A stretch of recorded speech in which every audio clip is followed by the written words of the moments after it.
2. Hello, everybody, and welcome back to chapter 55. 55 of old Brunkhollow. Thank you for bearing with us. Just a little bit of a late start, but we're back. We're here. We're ready. Sadly, we have no Deirdre with us this week.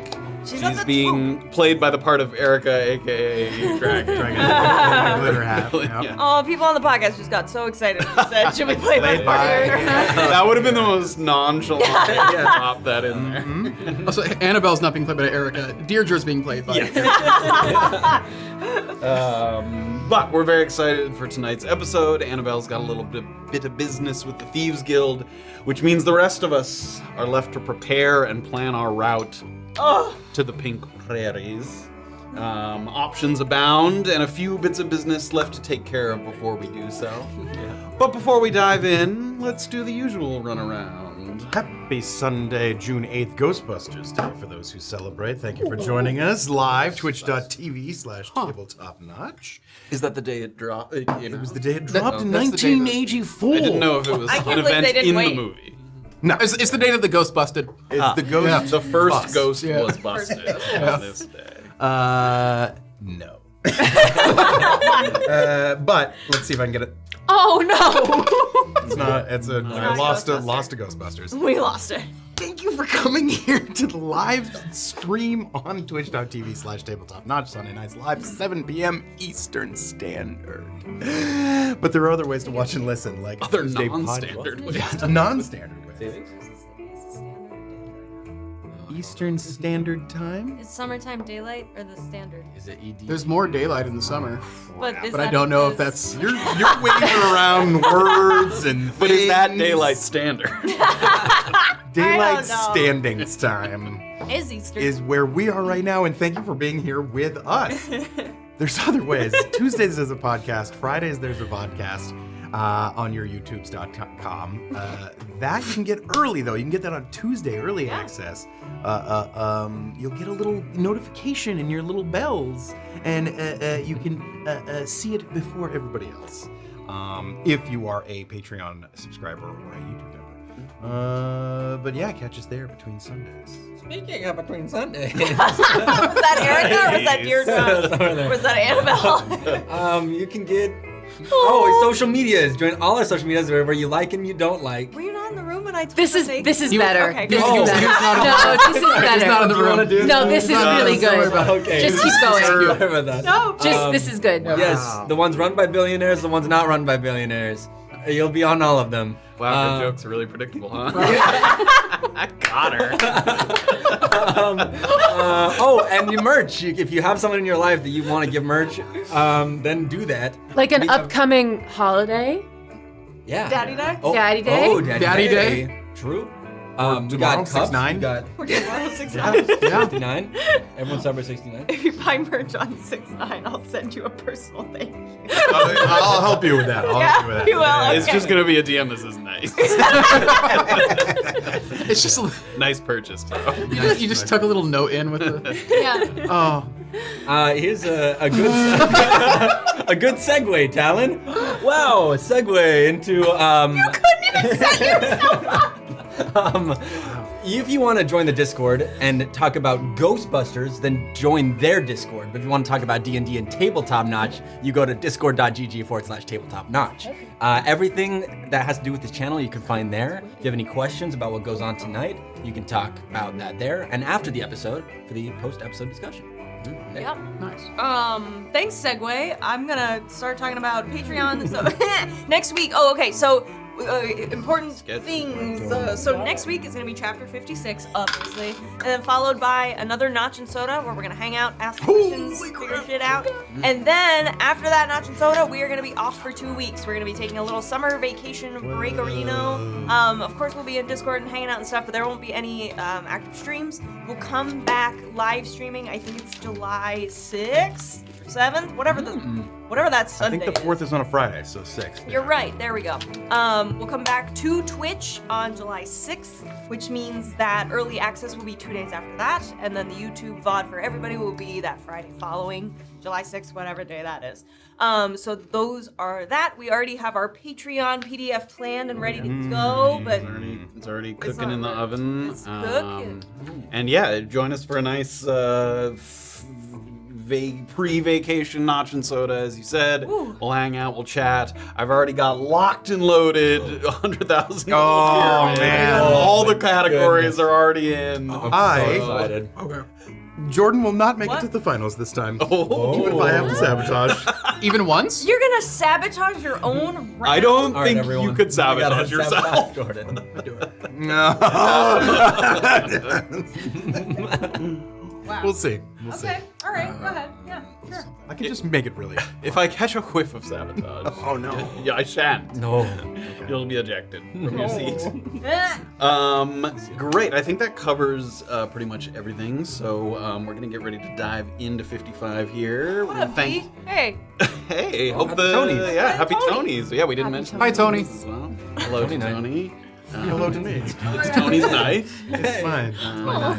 I'll work on my Tony's toots. Is that what they play at the dance? That would be great. That would be something. KJD resubscribed. KJD did 90 bits. Dubaka did 200 bits. Nice Grass did 200 bits. You can't sit with us. 55 bits. C1R did 100 bits. LeChuckacabra did resubscribed. Orchidiu did 69 bits. Thackeray Banks, I love that name. Resubscribed and then did 100 bits and then another 100 bits. Orchido did another 69 bits. Thackeray Banks 100 bits. You're so weird. Laura Loon did 69 bits. Nice Grass did 69 bits. Adrian did 5 bits and then Low Breast Guy did 30 bits. Thank you. Thank you Nice. Cheers. so Very much, good. guys. Happy Cheers. 6-9. Thank you. Cheers. 9. Lightly chilled. Ooh, That's yes. nice. It's The gonna be bottle nice. is Yeah. slippery. I saw Beware her. of nobody. I saw her reach deep into that freezer. Nobody dropped the bottles. They're quite moist. It's a humid day. in New York City. All right, let's do the thing. We're going to throw it over to the recap, and then we will have the intro, and then we will dive into chapter 55 of Brunkhollow. Here we go.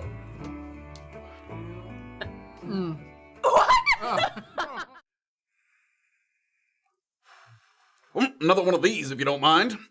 Previously, on Chapter 54, Lake It to Your Grave, Doxley and TC stocked up at the general store while Lamont and Val were being falsely accused of theft, but with an assist from the local 8 purists, they escaped a sticky situation and returned to Paramount to relay the findings of their faithful friend.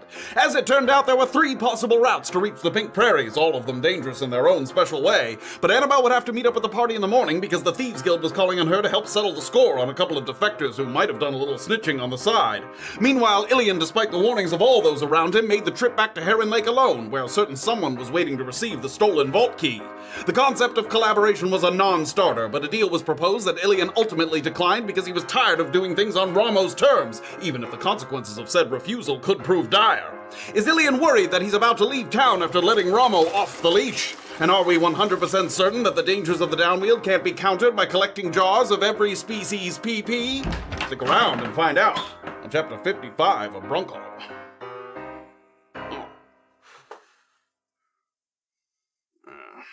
Bellamy'll never see it coming.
The sudden outburst of roaring winds barrels through the streets of Brunkhollow. And moments later, it subsides just as quickly as it came. In its wake, it leaves the town's denizens a little rattled, especially those in the thoroughfare who were unable to swiftly duck indoors and found themselves toppled off their feet or fighting to keep the dust and debris from getting into their eyes and mouths. It wasn't enough to knock any dwellings down, but there are loose shingles and the occasional shutter strewn about, and many of the unsheltered horses are still reeling, stamping, and tugging at their reins, creating a precarious atmosphere as people try to calm them or keep their distance so as not to get hit with an errant hoof. As those who took cover begin to reemerge, you caught snippets of conversation and you heard some general sentiments repeated over and over as you made your way back to Paramount. People saying, "It happened again. There's nothing like that the entire time I've been here, and now twice in the past week. Something's going on in the valley. For it to come and go like that, I'm telling you, something's going on." And you just hear that. Little pieces here and there as you walk back. Lamont, Val, and Annabel had stopped close to EOD where a decent-sized crowd had huddled in the relative safety of the overhangs and the alcoves of the town's largest, sturdiest stone building. But following that, you hurried back to Paramount Lodgings where a very wide-eyed man with a toupee askew atop his head was explaining to Mr. Clemens that he'd just arrived on a wagon and was looking for a room. "Here's your key, and welcome to Brunkhollow. Sorry about the winds." And the man replies back, "Yes, thank you," before turning and heading up the stairs, clearly a little sort of shaken by the overwhelming welcome that he received here. After exchanging some remarks about the suddenness of the storm and the strangeness of it not being accompanied by rain nor thunder, Annabel asked Mr. Clemens for pen and parchment, and she quickly jotted down a letter that was to be left for either T.C. Doxley or Illien, whoever should come through first. She then excused herself and she said goodnight, a little abrupt, you thought, but she explained that she had some preparations that she needed to make for tomorrow, both for herself personally and for the larger journey as a group. So you're here at Paramount, and that leaves the two of you by yourselves kind of in the lobby here. The place rather sedated now that the people have left for the day. Both Josie's team of sort of carpenters and construction team, they're all gone. It's past the usual dinner time hour, so people that were sort of in the kitchen for a meal have mostly gone on their way. You have in your possession of your minds, information on the potential routes to arrive at the Pink Prairies, which you'd like to share with the others before turning in, but you don't see them immediately in the waiting area when you get here, in the kitchen. So you have a little time to yourself, maybe to see if they show. There's just 3 people present in the kitchen area. It's a diverse little array, each sitting at their own table. None of them are together. There's a very tall and thick-set woman with curly hair seated in one of the booths, sipping on a cup of coffee with the curtain not drawn. There's a freckled and clean-shaven gnomish man not participating in any food or drink. He's sitting up very straight, and he's flipping through a small kind of journal or diary that he's reading. He licks his thumb each time to kind of turn the page. And then there's an elven man with a shaved head and a neatly trimmed goatee, and he's very ravenously consuming a plate of biscuits, eggs, and gravy. His appetite, combined with the traveling attire that he's wearing, seems to be draped over much nicer clothes underneath, and it tells you that he might have arrived recently after being on the road, possibly even on the same wagon that guy that was just checking in at the hotel came on. And as he's eating, you can tell he's sort of been out on the road for a while, and all of the hubbub with the winds and stuff has worked up an appetite. Sort of sips and eats and sips and eats. And at one point, he kind of reaches for his cup of coffee, and in doing so sort of turns in your direction. You get a slightly better look at your face, and you think that you actually recognize him, which is a rarity in these parts. Both of you give me perception checks. You go and go first. You don't recognize him. Oh well. On second thought, you've never seen this man before. We're headed in that direction. That's a 9. Okay. Okay, that's a 21. Okay.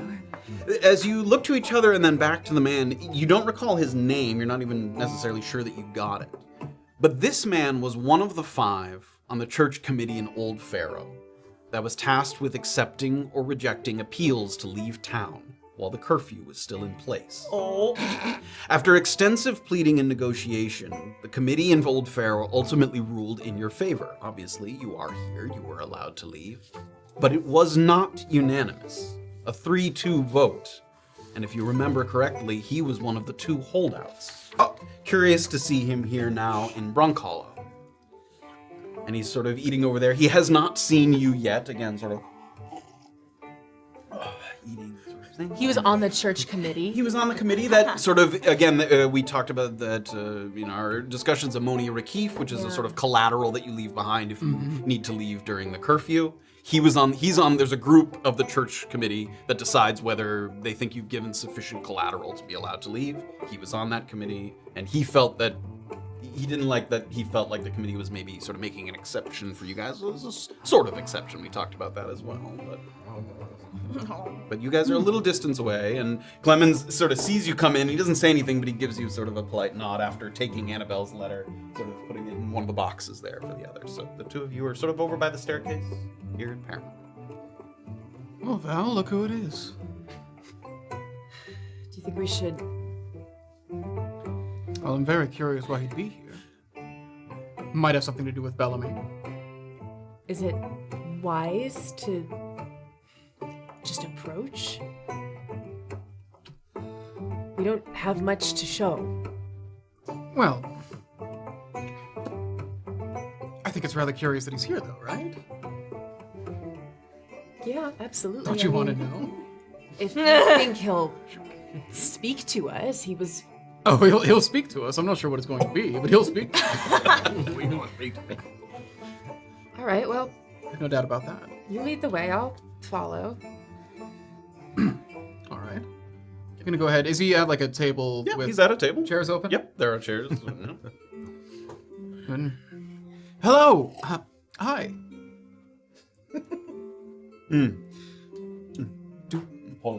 Do we Wipes his mouth there. Sorry, I was using. do we know what is the title or anything that he would hold? Yeah, they're called deacons. That sort of. They're have this- deacons? Yeah, you don't know his name, but deacons are sort of serve on this committee. Is it weird to call somebody deacon like you would call somebody father? Okay, sure. That's not weird. All right. Sort of his title. Yes, deacon. Mr. Lamont and Ms. Corbett, if I recall correctly. Yes, you do. It's quite a memory. Nice to see a familiar face, even if just a passing acquaintance, in a place like this. Yes. Speaking of a place like this, what brought you out here? Yes, I thought it a possibility that we might cross paths at some point in this town, though perhaps not so immediately after disembarking from my wagon. I apologize for the mess that I've made of this plate. It was a long ride to get here, as I'm sure you're well aware. Sort of. I believe he takes you a napkin and he kind of dabs his mouth. He seems like a little sort of embarrassed that he was sort of seen by someone he knows. Sort of. I believe you've done enough good deeds to excuse this. Thank you. I believe we are perhaps here for similar reasons. You said at your committee hearing that you wish to appeal directly to.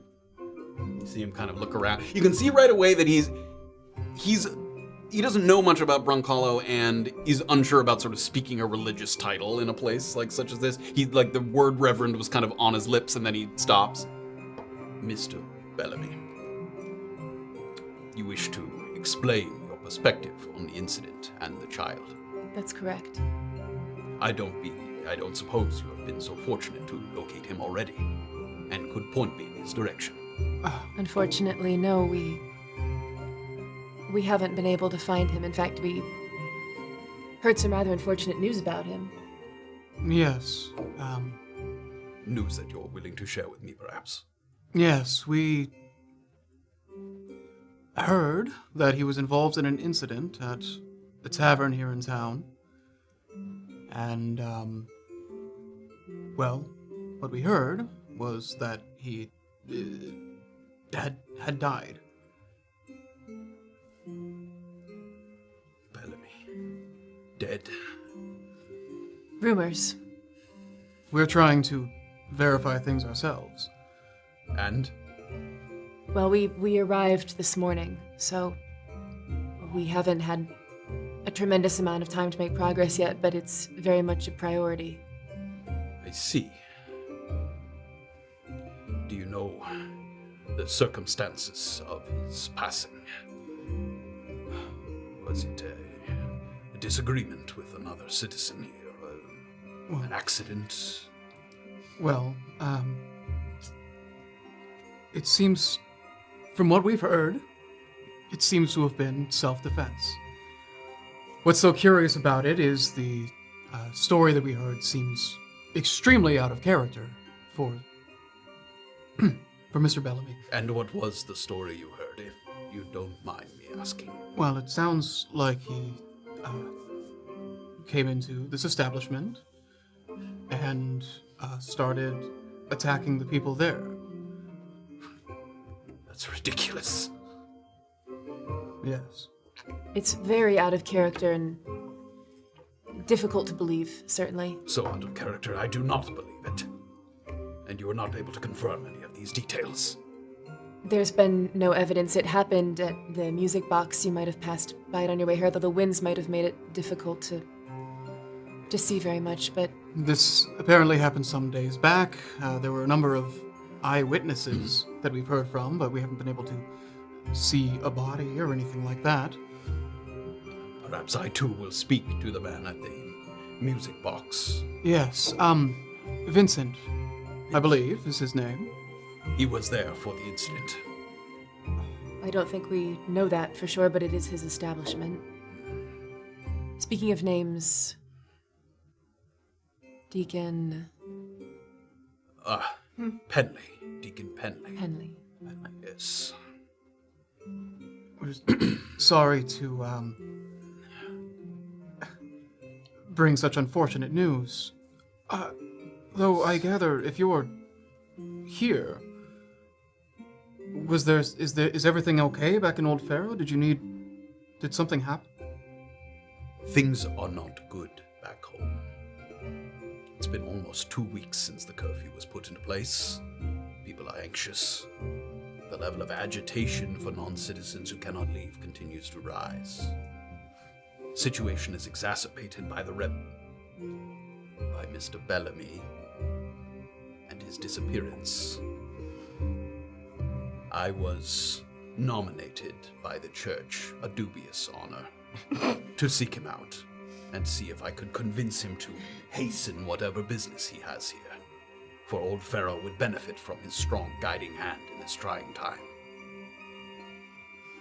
While you are here, if you hear anything else, rumor or otherwise, I would appreciate you telling me, and I will do the same for you. Yes. Well, part of what has made this so confusing is along with the rumors of his death, which seem very... a lot of people seem to have a similar story. We've also heard that he showed up at the place that he'd been renting sometime afterwards. Whether that was an imposter, we're not quite sure. So either Bellamy is alive, and this was an imposter, or the man that was at the music box was not Bellamy, it was someone else. Yes, and we didn't get a name. We simply got a description and assumed that was him. And you saying that he was really on edge, that seems to sort of, he relaxes a little. It seems that someone is mistaken, and it is important for us to find out who. Yes. His behavior was incredibly uncharacteristic. Not that it's our business, not that you owe us anything, but were there indications that he was off before he left?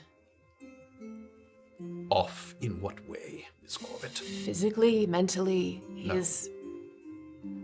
He was physically and mentally strong. Does he look like he's telling the truth? Give me an insight check. Yeah, let's go. Big rolls. Oh no. 10. 10? I mean, he came back at you very suddenly, like he seemed defensive, but you couldn't tell if it was just reflex defensive of a man of the cloth, or if, there was some obvious deceit there. He looked so good. He was like, he was so good. I'd have done it. Really strong. Right. He's really hot. He's good looking, and he looked just as good as ever when I last saw him. Smart and handsome. Yeah. How long are you planning on staying in Brunkhollow before you need to return? I suppose until I can determine either way whether Bellamy is coming back anytime soon. Was he supposed to... Did he have an end date for this expedition when he left, or... If he did not impart that to us. Did he tell any of you why he was coming here? He only said that he had been summoned by someone in Little Hollow, the town with the prison. Yes. That does align with some things that we have heard as well. And yet it was here in Brunkhollow that he supposedly met his end. Yes. Yes. We heard he was staying here as well.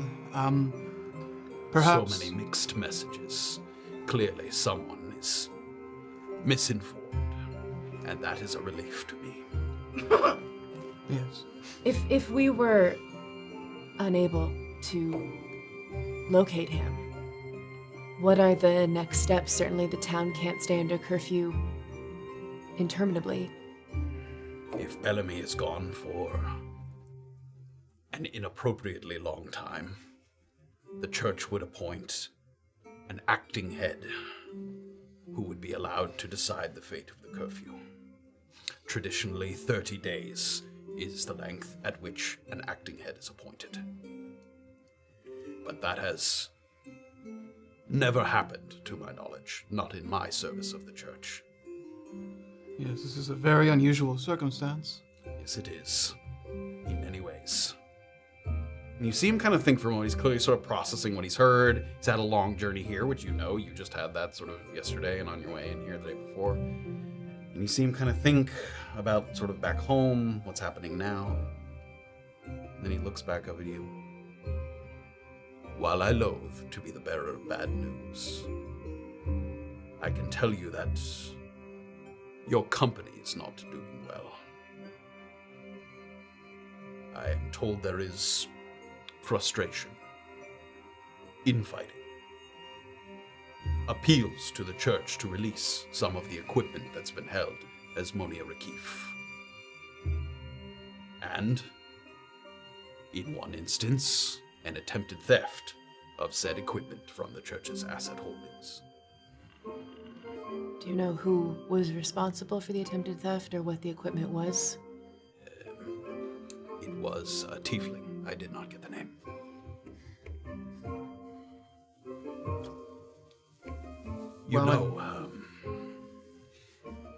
Things can go back to normal if the curfew ends, which can happen with or without Mr. Bellamy. If he is not easily accessible here, is it perhaps a better use of your time to return to Old Pharaoh and help us locate the child? If he is found, no more people getting arrested, no more people getting hurt, no more friendships falling apart.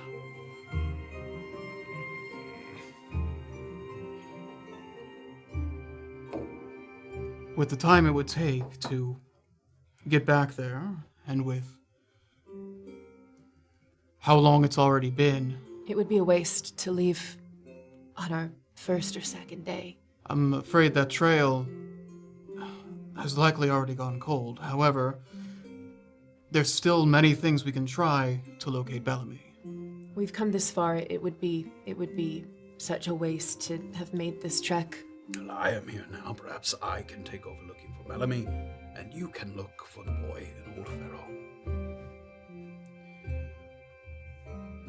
Well, I believe there's a certain way of going about things in Brunkhollow that I feel what's the best way to phrase this? That I feel we are better equipped to navigate these sorts of people who are here.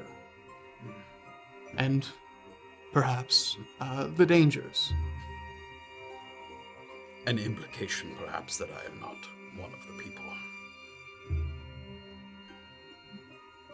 I think we all feel at this table that you and your kind are certainly above the people at Brunkhollow. Well, I urge you, over the course of your time here, to think strongly about where you are needed most. Both of you give me insight checks.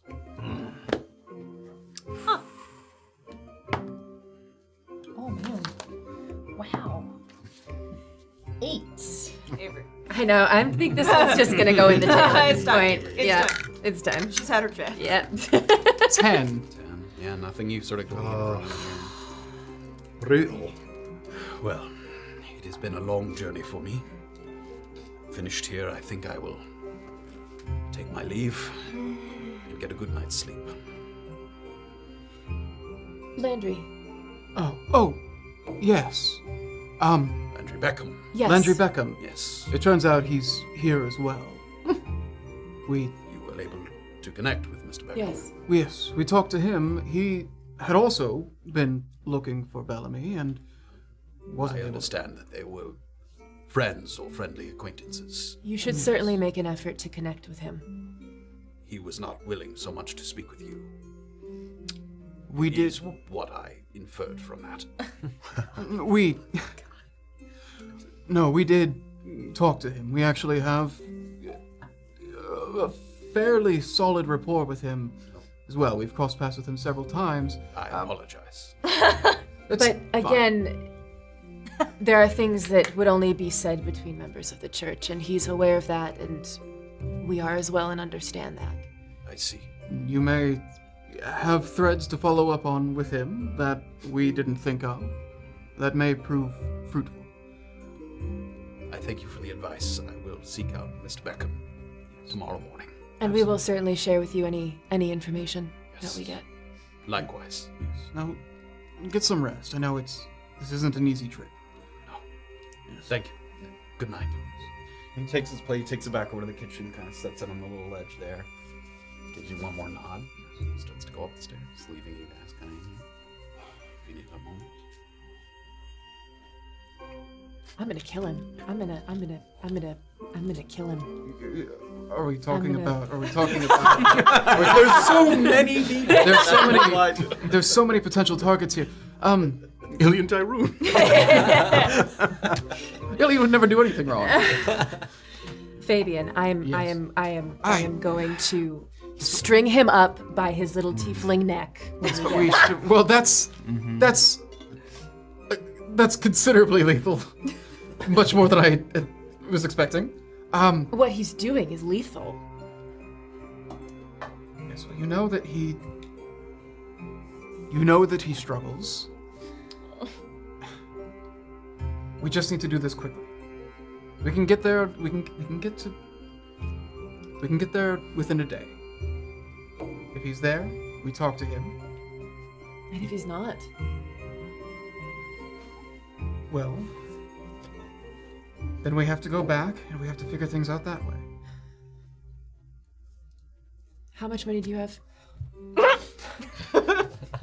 Well, I had 3 gold, Oh my god. and then we talked to those twins. And now I have 2 gold. One of my gold's in the biggie. But I thought it was helpful Biggie gold. to spend that gold to find out that they didn't know what was beyond the cliffs. It was helpful. It was. Yes. I'm just wondering if there's some way we can get money back to them. Well, we could perform a little. I hate busking, Monty. I hate busking. Yes, I know. I knew you would hate that. Yes, I know. It's no opera house. The streets of Brunkhollow. Maybe we'll have time to figure it out in the morning. I'm sure that they're closed by now, any place that would mail anything, but maybe in the morning we can Find some way to send something. something. He's gonna be going through withdrawals. He's gonna be a mess. He's gonna be a mess.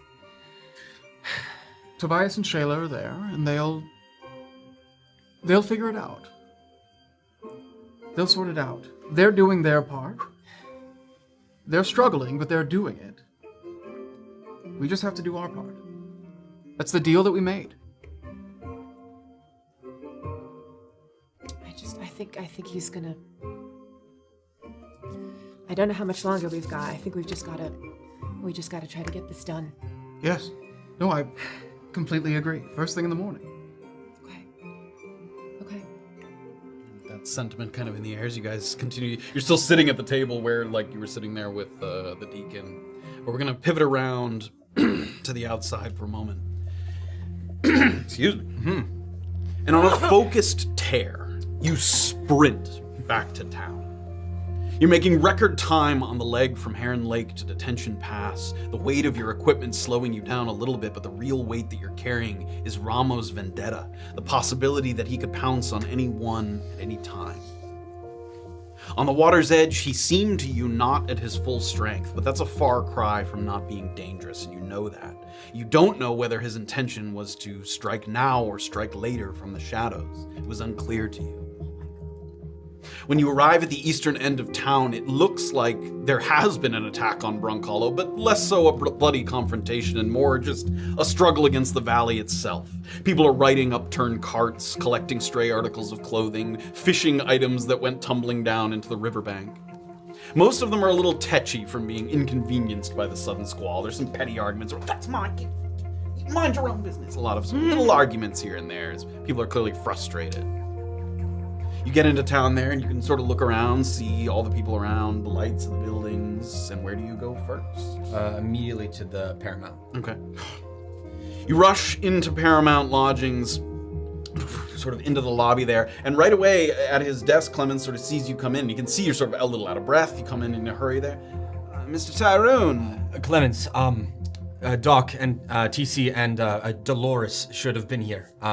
Do you know? Yes, Dolores stopped by and wrote a letter for the Great, first of I'll pick that Easter. up later. Where did they head? Miss Tyrun and Mr. Welker, they left the Paramount, but they did not say where they were going. Okay. Thank you. I'm gonna dash out. Okay. You don't even notice Val and Lamont sitting there. I mean, you're sort of in your sort of haste there. Where do you go next? Do a brief scan. If I don't see them, then I'm gonna just run over to Maeve's. Okay. Really fast. Back through the As you make for the river, you're relieved to see that the newly constructed water wheel on the backside of Maeve's house does not look like it sustained any significant damage in the storm. But of course, it isn't the property that you're worried about. You strain to see if you can catch sight of any movement in the windows, but it's dark and it doesn't look like there's any light filling the space from within. As you get a little closer, your heart sinks as you notice that the door is slightly ajar. And more than that, it's slightly askew from its hinges, like it was aggressively forced open. And just as your mind starts to spiral, you see out of the corner of your eye Maeve approaching from the northwest. And she's carrying a small wooden toolbox. She doesn't see you right away because she's counting some coins in her palm, but once she pockets them and looks up, she sort of makes eye contact. Run right over nods. to her. Maeve, I'm sorry to catch you off. It looks like Heron Lake didn't swallow you up after all. No, I need you. How would you feel about going on a trip the next day? Tonight, tomorrow morning. I'm not going on a fucking trip. Maeve. She starts to move past you there, toward her place. Maeve, you're not safe. I have to say, there could be someone coming for you. For Doxley, for TC.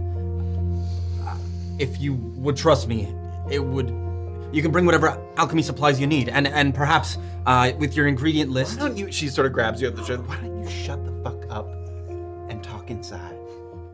All right. Did you leave in a rush? Because your door is open, and I was worried at first someone had already got to you. Bad luck. I had my front door open when the winds came fucking through. almost tore the damn thing off. All right. All right, I'll step in. Steps inside. And she sort of closes it as much as she can, but it's, damaged a little bit there. So why don't you tell me what the fuck is going on? And I'll say right now that if I get killed because of some stupid shit that I did, I can live with that. Oh no. But if I get killed because of some stupid shit that you did, that I had no fucking hand in, I will cling to this earth with every ounce of spiritual strength I have in me, and I will haunt you every fucking minute that you continue to draw breath. Right, it is my fault, and it is a stupid thing that I did, and that's why I need you to probably stick with me for a little bit. Stick with you how? We're like I told you, we're going on a trip somewhere. I don't know yet. I need to speak with my companions and find them. And I'd like for you to come with us. That way. No, thank you. Maeve. It's Ramo, the guy I told you about, to say not to associate with him or know anything about him. He's gonna go after people that I care about, and I care about you, Maeve. And if he's been watching me at all, it would be you and my companions. Everyone else that I care about is out of town, I think. He's not gonna walk into fucking Brunkhollow and get me. I wouldn't be so sure. He's a fucking lunatic.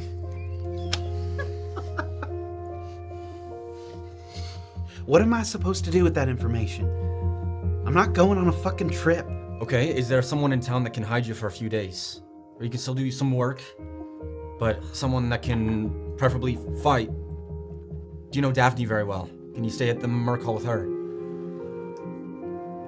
I don't know if Daphne likes me like that. If I paid her, would she take you? I don't know that they have places I can stay at the Merc Hall.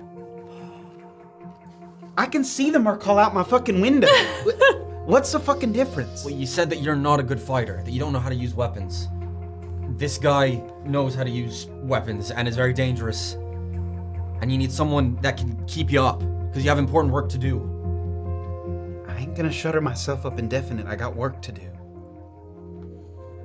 And you can't... I can carry a lot of things, Maeve. You can come out with us, and I can bring whatever supplies you need, and you can help me look for things that you need. No fucking way. I tell you what. I'll get Bodhi. No. She smiles. She knows that was a bullshit suggestion. She sort of... He left you just with a freaking axe beak. This Ramo Klein, he tougher than an axe beak. Tougher than 20 axe beaks all at once. I've seen him be able to raise undead. He has a supernatural abilities, Maeve, and not even if he didn't, he's lethal. I can't piece together why I would be the sole object of this man's bloody affections. So what, I'm not the only stop? You gonna go around town on this little apology and advocacy tour? I'm gonna look around. Is her window open? Yeah. I'm gonna go over and close it. All right, so the thing that we buried in your yard, it was Bison's key. He needs that key to get to... this is so much to talk about. He needs it badly, and he's not getting it. And he said he's gonna kill everyone that I care about, and then leave me for last. And if he's been watching me, like I said, you're one of the only people that he could infer I care about. What's the key to you? Before tonight, it was a passage. Oh my God, this is so much. We could have a long day. We could talk about it tomorrow. There's so much to unpack. What I'm asking you is, why can't you give him the key, or at least give it to him and get something in return? Oh boy. Okay, so they're like the statue that Bison brought. Okay. There's a couple more. They also are tied to something much bigger. Ramo needs this key to see where this last statue is. There's 4 of them. And you need the key for the same reason. I mean, yes, but I don't know what his plans are for these statues, and Maeve, these statues could bring about the end of times. I don't even know what it means. But he gets a hold of it. I don't know what his plans are, and he can't get that statue. This sounds crazy, I know. But I have much more that can back all these claims up. All right. Look, I hear you. I don't know what's going on. I don't understand, but I hear you.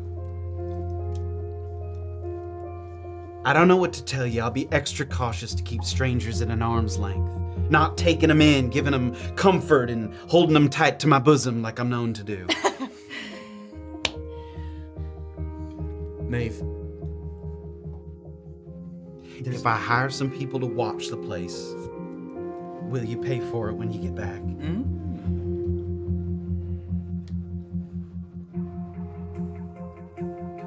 If that's the best I can get you to do, but there is a decent chance that you will be dead by the time I get back. And I mean that. Give me a persuasion check. Oh my god. Okay. I'm gonna use also the mind thingy. Yeah. Mind eater with them, man. We'll remember it eventually. Okay. 17, 19 total. 19. You don't see it in her eyes. I mean, you can see, you can keep that die. You can tell that she worked, she did a lot to try to get to this point, and to walk away from that is obviously extremely difficult for her. Okay. Find the best people that Daphne can get you at the Merc Hall. I don't care the prices. Get at least four fighters, and have them be on a watch around your building, 2 at a time. 2 can rest during the night. For how long? As long as I'm out of town. It should be just a day, maybe 2. All right. They're gonna want upfront money is why I asked. So if I go to them and I say 1 day, will you be back? I think we already have what we need, so I'm gonna dig out and bring the last gold bar I have. If they need upfront payment, hold on to this. Don't let them use the entire bar unless they're that expensive. But I'll be back. It won't be that expensive unless you linger for several days. I mean, it should just be a day or 2. I don't know where we're headed, though. I don't know if anyone knows where we're headed exactly. That's why it could be longer. Well, that was gonna be my next fucking question, because like I said, depending on where you go, I might be able to use you. Okay. I'm glance back at the door. I need to go find Doc and TC, because I need to have this... I need to make sure that they're safe and nearby.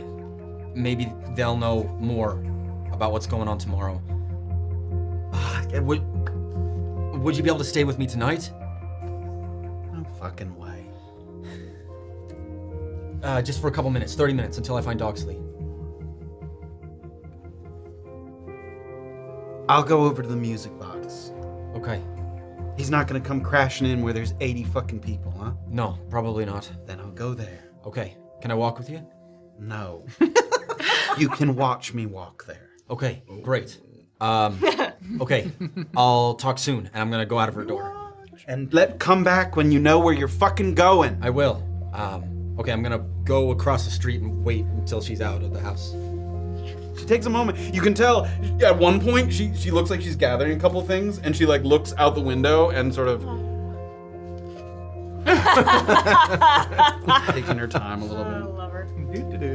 She looks like she packs a couple things like into a bag just in case if she needs something. It's below the window, so you can't see exactly what that is. But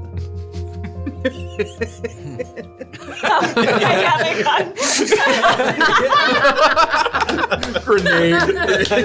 like a bandolier. She comes outside with her bag. She walks. It's not far. You watch it. There's a crowd over there because it's this time of night. Music box is popping. So you watch her disappear between the doors of the music box. Okay, I'm just trying to think about where Doxley and TC would be and what else they had to do. While you're standing there, this was all kind of simultaneous. So we're gonna back up just a little bit once again. And we're gonna go back out to sort of general detention pass area. I'm tired, Doxley. I'm tired of this. And you're really not sure what to make of what you saw at the lake. But you give Illien a decent head start. When we sort of left off last time, you made sure to let him kind of pass by, get ahead a little bit. So that by the time you reconnect with Detention Pass, if that is where you're going, that you make sure that if he, glanced over his shoulder, he wouldn't immediately sort of spot you coming in behind him. As it turns out, you might have sort of underestimated the hurry that he was in because he's kind of out of sight. He disappears quite quickly, like he's in a kind of full sprint, so he gets out of your range of vision rather quickly. And you imagine that, presumably on his way back, hopefully to reconnect at Paramount at some point, at least, if not to share exactly what happened here, at least you can sort of go over the details of tomorrow. So you're moving through the woods here, roughly in a sort of northward direction, but was there anything else you wanted to do? Doxley's holding the war pick in her right hand and a shield in her other, and she's just white-knuckled gripping them as you walk. DC's giving her some space on either side and tries to start talking a couple times and thinks better of it.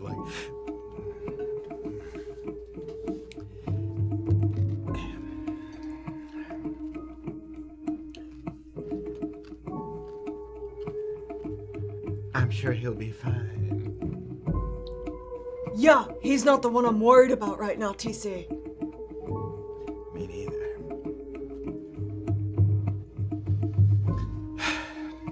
Right.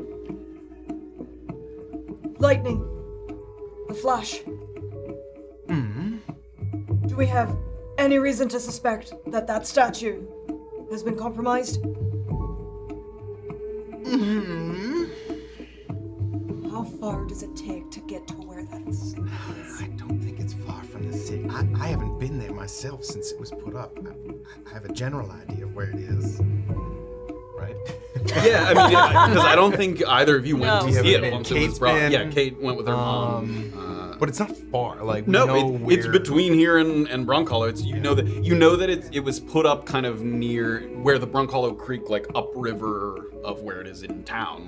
It was near the creek. There was, you don't know what the situation is now because of Bison having left town more or less. But he used to have lookouts kind of roaming the area, at least maybe not all hours of the night, but fairly frequently because he was worried about somebody tampering with it or doing something to it. So.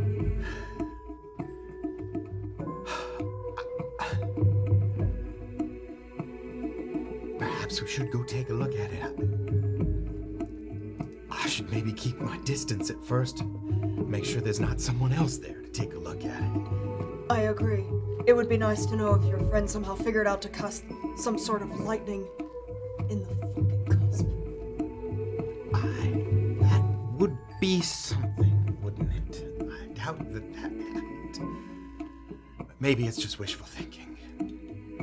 I still don't know what these winds are. Is it something your brother did? I That don't idiot know in the what boat? he does.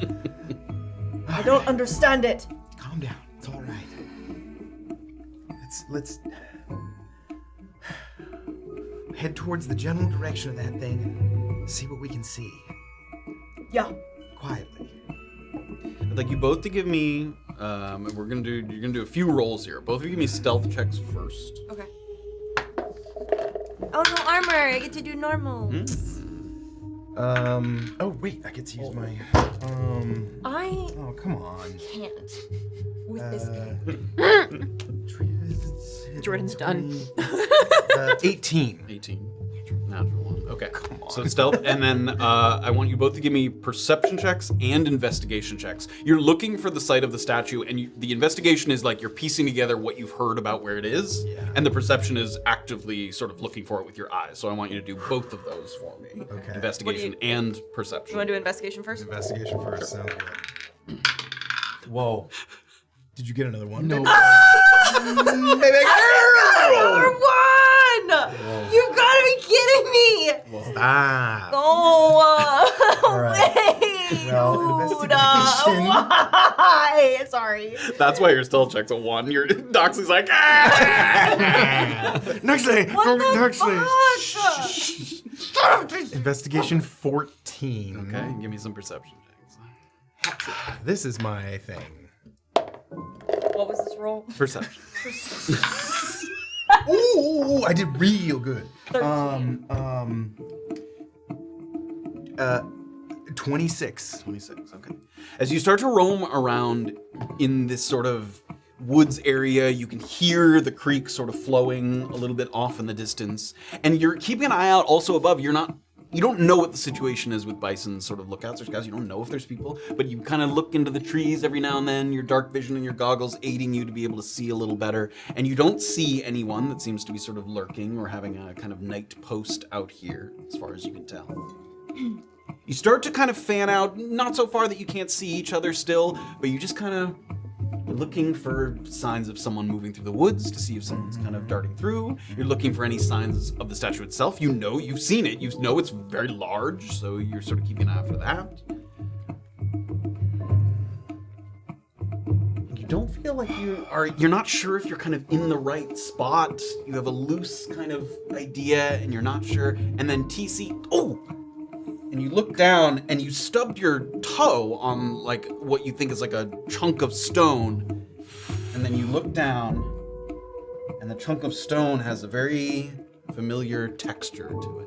Fuck. And it looks like a piece of the statue. Oh. And where you're standing now, you can hear the sort of flow of the river, so you're decently close to it. Doxley. What? I'm looking for like the base. Like if am I right near where it would have. I mean, I'll lump that in. I mean, you don't see that. You're unable to locate maybe the exact spot where it once stood. It's very dark out still, so This was part of it. And I throw it in the ground. Doxley just cup runneth over, like takes the war pick and just like chucks it at the nearest tree to just fucking release some energy. Fuck! It was already broken up and moved. I don't think that anything changes with this. I don't know what do you mean it was broken up and moved? What do you mean? I mean, whatever. I don't think those little things came with it. No, I know, but this is what he wanted. How did he fucking do it, TC? I put some of it on there myself. I know, but why did the lightning come for it? Is that what you're asking? That's our luck at this point, isn't it? Yeah, that one fucking strike of lightning. No rain, no thunder. You said it yourself. You only heard something like rocks or something. These things. What the fuck was it?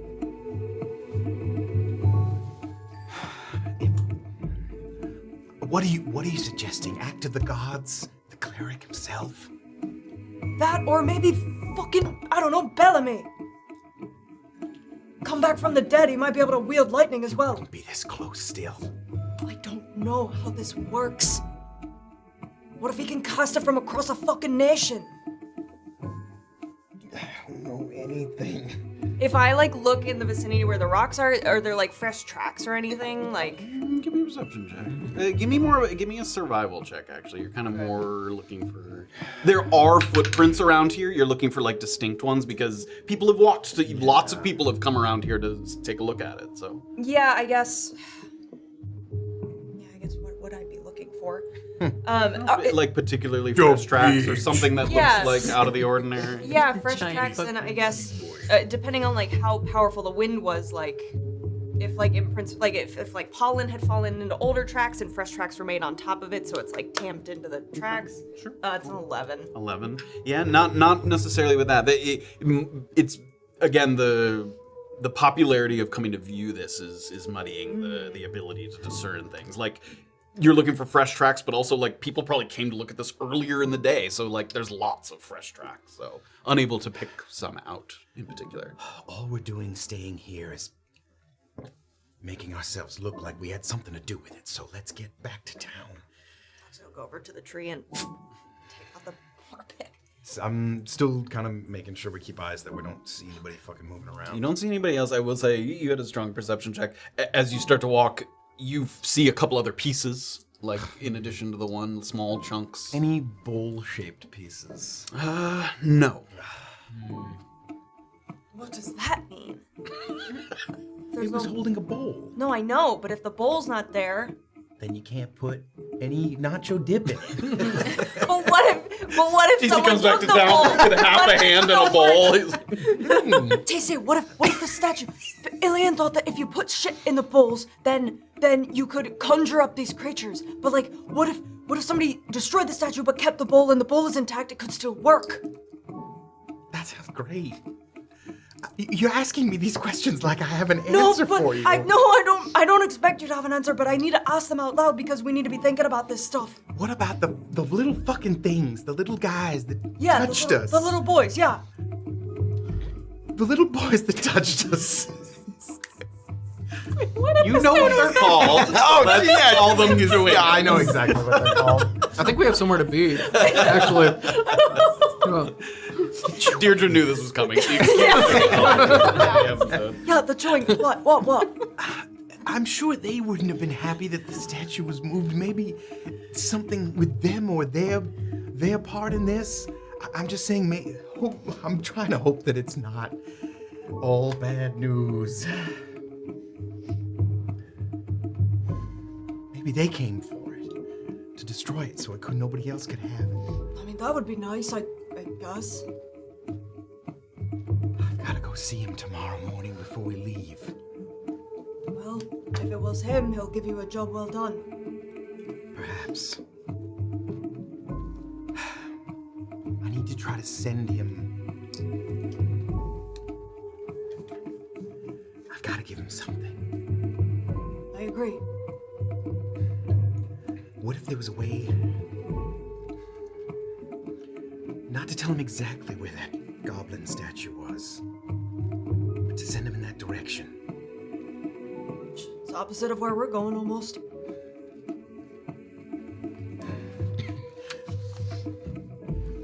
Wasn't there writings? Wasn't there some...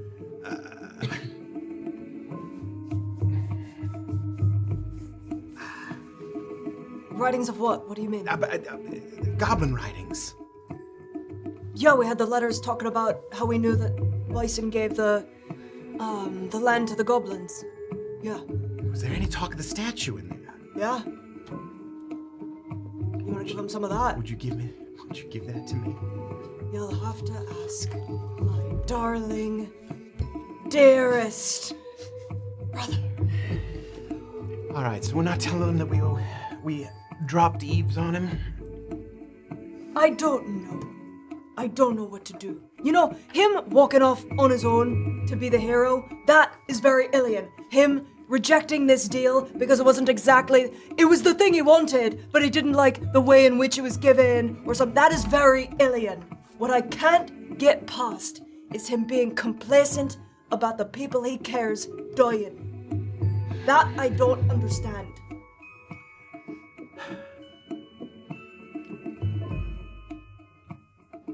I imagine he knows that you can stand up for yourself.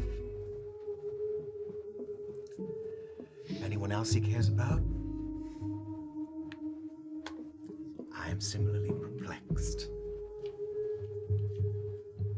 It's not Illien. So whether I have to point that out to him or not, I'm on the fence.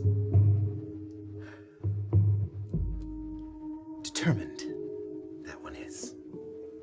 That's a word for it. Well, Go I suppose we have an excuse now why we left the Paramount. Yeah, checking in on... Yeah, if there's like a small piece that Sure, I yeah, can there's some pocket. smaller chunks next to it, yeah. Don't let anyone see you with that. Most people are not going to know what the fuck this is, are they? Everyone's been looking at it. All right, fuck it. You know what? Fuck it. I don't care. Let's go. You guys head back to Detention Pass, and when you reach the end of it, you set eyes upon, as Illien before you, the sort of aftermath of the turbulent winds. It's not terribly different than when the winds last reared their heads, when you were coming back from Bison's dig site initially. Sort of chaotic here, a little contentious, ample confusion throughout the thoroughfare. As you guys are coming back in, I would say, since you went to sort of detour to the statue, I'm going to say, Illien, you got back to the Paramount a little before that. So you come back into the lobby, and Clemens immediately sort of, haven't come back yet. I see. Well, they're together. I should maybe just check the music box or the Lucky Heathen. Maybe they're just having a good night out. Okay, you said you had a letter from Lord. Yes, yeah. Great. Okay. God. Oh, Okay.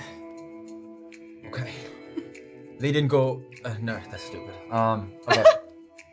I'm just gonna sit on the front steps of the Paramount. As you're sort of heading out, they did not seem dressed for the tavern, if I had to guess. Oh. What were they dressed for? Do they have armor on? Mr. Welker did. When they were having their dinner down here, did they go back up before they came back down? I'm not sure that I can recall. Okay. I'm gonna run upstairs really quick. You do so, and you don't find either of them in there. I don't like the door wasn't left ajar or anything like that. Okay. Off the hinge. Okay. No. Okay, then I'll run back downstairs and and sit on the front steps of the Paramount. And then goes back out to the porch there. So you guys have been you watched Illien kind of run in, talk to Clemens, run out, then come back in, talk to Clemens, and you sort of let him have his space a little because you could see that he was sort of in the middle of something. He wasn't sort of looking for you in particular. And someone who's been kind of sitting nearby there, sipping her cup of coffee, is that sort of full-bodied woman in the corner and saying something's going on out there. well, probably has something to do with the weather. Imagine. Terrible spot of it. Wow. I don't suppose that you two were here a couple of days ago when that came through earlier. Oh, no. It's our first day. Happens regularly. Until this past week, I'd say no, but a couple times now. Weather can be a mite unpredictable in the valley. It certainly can. I'm Andre Lamont. Isabella Narvos, but you can just call me Izzy. Pleasure to meet you, Izzy. Valentine. Nice to have you in town. You staying for a while? You here to visit somebody? Probably not terribly long, just checking the place out, mostly. Well, I don't mean to interrupt. I just noticed there was something going on out there, people running in and out. Yes, people seem to have a lot of things happening in this town. I suppose you come here for a reason, not just because it looks pretty, though it do that. Yes, it is quite a beautiful place. So do you live here, or are you... I do. I'm one of the early settlers, one of the old guard, some of them call me. Really? I own Narvos C&C, courier service down the way. It's right by the smithy. Oh, so you do deliveries, packages, mail, and the like? In and out of the cusp, in and around here, we go over to Little Hollow as well. Out of the cusp. Out of curiosity, how long would it take for you to send something back to Old Pharaoh, say? It's pretty close. It's closest major city, Saywall. Probably a day and a half, maybe less, with one of my riders going the whole way. We can send it express, but it's more expensive that way, as you can imagine. How much more expensive? Well, twice the price. And the usual price would be? Yes. Well, to Saywall, she sort of racks her brain for a moment. Starts scrolling around. Just a letter, no package, no nothing. Most likely a letter, but perhaps a small package, depending on... Well, to Saywall's 1.8 gold, one gold, 8 silver for a letter. We double that for express, and then double again if it's a package. Alright, so we're looking at less than 10 gold. No matter what, that's not terrible. Not at all. I think you'll find our rates very reasonable, in that you cannot compare them to anywhere else. Well, thank you for keeping them as low as they are when you've got a monopoly. It's in my interest to see Brunkhollow thrive. It's true. Do you have any investment in it beyond just wanting your business to have customers, or...? I'd just like to see it expand, for certain. I got my ideas about other businesses I might like to own someday. That's fair. Nothing in the entertainment industry, so I won't be stepping on your toes. It's a pretty big jump from delivery to circus, so... I didn't catch your show, but a couple of the people that worked for me said it was a lot of fun. Oh, and you could just tell that we were part of the circus by looking at us? By your description, sir, we don't get a lot of hobgoblins in Brunkhollow. Yes, that's fair. It seems like some people have never seen one before by the way they've acted. I would imagine that some of them have not. I'm from a little town right outside of Perron, so don't mean nothing to me. Really? So how far away is Perron? This is Chris talking. Yeah. How far away is Perron about? Perron is Saywall is the closest major city to Brunkhollow, and Perron's the next closest. So where it's like a 2 to 3 day journey from Saywall, it's like a 5 to 6 day journey to Perron. Okay. It takes quite a bit of gumption to get up and travel so far to try and build something in a place that didn't even exist yet. I suppose that could be said of a number of people here. Yes, what was it that drew you here, specifically? Why roll the dice on something like this? My business wasn't thriving in Kettlefield the way that I hoped. Huh. Curious. Well. You ever been to Perron? Yes. Go ahead. Anyways. I'm just here to meet with someone, so I'll let you be on your way. Well, it was lovely meeting you. Nice to meet you as well. I hope to see you around. Yeah, you just might. Kind of leans back. And as Illien's out on the porch there, finally you see Doxley and TC kind of hurrying in from the direction of Detention Pass. And it's not far to Paramount. You see Illien waiting out there. There is a lantern hanging, so easy to spot him as soon as you kind of come in through the thoroughfare there. But I don't see them yet. I would say they see you first. Is there anything you guys want to do? So we went out for a drink. The winds came. We headed straight to the statue. Well, we've got all our shit. Maybe we just went. Okay. You know what I mean? Like, we saw the lightning and we went upstairs. All right. Yeah. Or we had a drink. I don't know why I just shut you down there. Sorry. We had a drink, sure. Okay. As they get a little closer, you kind of have your head on a swivel, so I'll jump up and yeah. run over to him. Hey, where have you been? We've got not great news. Okay. I imagine you were buffeted by the winds recently? Yeah. Well, a stony former acquaintance of ours did not withstand the buffeting. Illien starts to rack his A headless. what? A certain headless bowl heisting former acquaintance. Okay, I understand now. Wait, It's in pieces. And I'm gonna take the small piece out of my pocket. It's in pieces. And you think the winds, or some combination of the winds and the lightning, or whatever the fuck happened, it's in bits. so you think the winds came because of that happened, or someone brought the winds to make that The happen? last time the winds came, it was right around when it was being moved, yes. When it had gotten into place or was on its way. Oh man, we're running out of time. These things are being broken.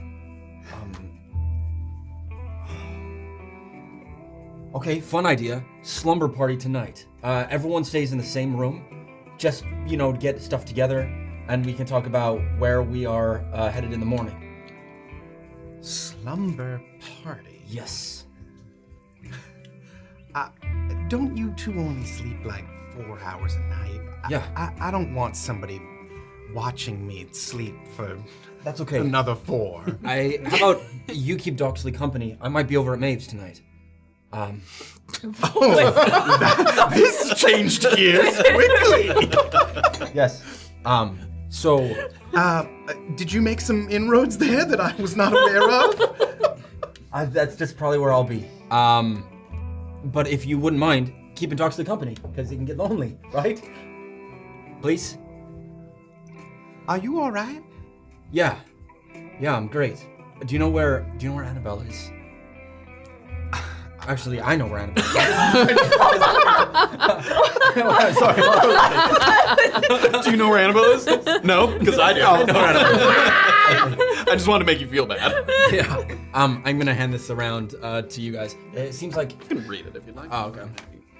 T-I-N-D. Could that be? So she was writing to somebody else. Yeah. 2 idiots and duty calls, and I am its slave. we'll need to head west to the Paploni-Losfield River, also known as the Bucking Bull, if we eventually want to make our way north to the prairies. You should discuss it with Lamont and Val, but it looks like we should take either the center route to the Tacky Flats or the eastern one to the rising Taiga. I'm inclined to take the path to the east where all the Wyverns are. I know that seems mad. Yes, but you can't find quicksand with a sword, or you can't fight quicksand with a sword or a bow. You could just not step in it. I suppose. How are your... Whatever. I'll do what the group thinks best, but those are my initial thoughts. Depending on when you leave Brunkhollow in the morning, I may already be waiting for you just south of Pocket Ace's Pass. If I'm not, you can continue on toward the river, and I'll catch up with you on the way or meet you there. Don't enter into the pass itself, or you'll have company. Yours, Annabel. Well, that answers your question, doesn't it? Yes, but you don't seem surprised by that. What? She seems. Of course I'm surprised. You have this prairie. That seems like she's talking. We are headed north. I thought the last we spoke, we were heading southeast. Pocket Ace's Pass is north. Well, yes. It seems like she's talked to Lamont and Val. Maybe they know. They what were she's heading. talking about. Yeah, they were, brother. They were heading to the Merc Hall to get more information on the whereabouts of certain locations. So they must have gotten their information. Okay. So we go find them, wherever they are. I haven't seen them anywhere. But and you seems like you've been all over with the last stop at Maeve's. Are you sure you're all right? It's something that happened during the winds that we didn't experience. I would I went for a little sprint, a little jog, and then I got caught in the winds, and then I was making sure everyone's okay. Ran to Maeve's and see you guys. Okay. Do you still have... Was it Ace that translated the Goblin notes? Do you still have those? Yeah. Can I have them, please? Sure. There's the full thing. Thank you. I won't ask what it's about, but unless it's important, I know. It's fine, it's nothing. It's collateral. We could tell you about it later. Okay. I'm glad you're all right. You were caught in the wind. Well, haste, I think, will be of the essence, but we should talk to Val and Lamont. Yes. Am I saying that right? Is it Lamont? Yeah, Lamont. He has a first name, but he likes to go by that. Oh, right. Okay, and one last thing. Do you know where Niall's staying? He was in one of the tents, right? Yeah, but he's currently out doing work trying to, get reconnaissance on the Boyd crew, if I can remember correctly. I could ask Izzy for confirmation, but I haven't spoken to her.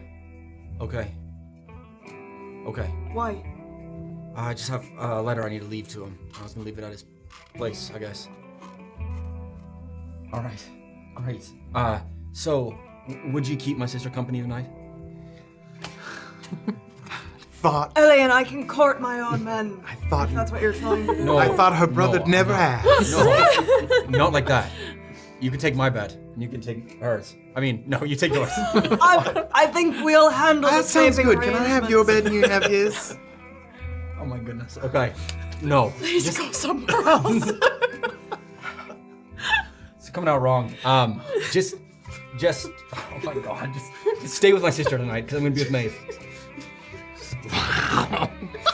It doesn't get any better anytime. Each way you try to spin it, Illien. But I wish you the best of luck. Thank Perhaps, you. Maybe I have a potion for vim and vigor back in my room. You have the wrong idea. You have the wrong idea.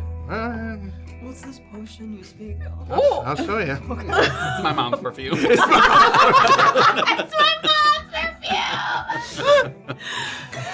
Okay. Okay. Such a hard woman. Oh no! I'd ask you to refrain. Ask you to refrain.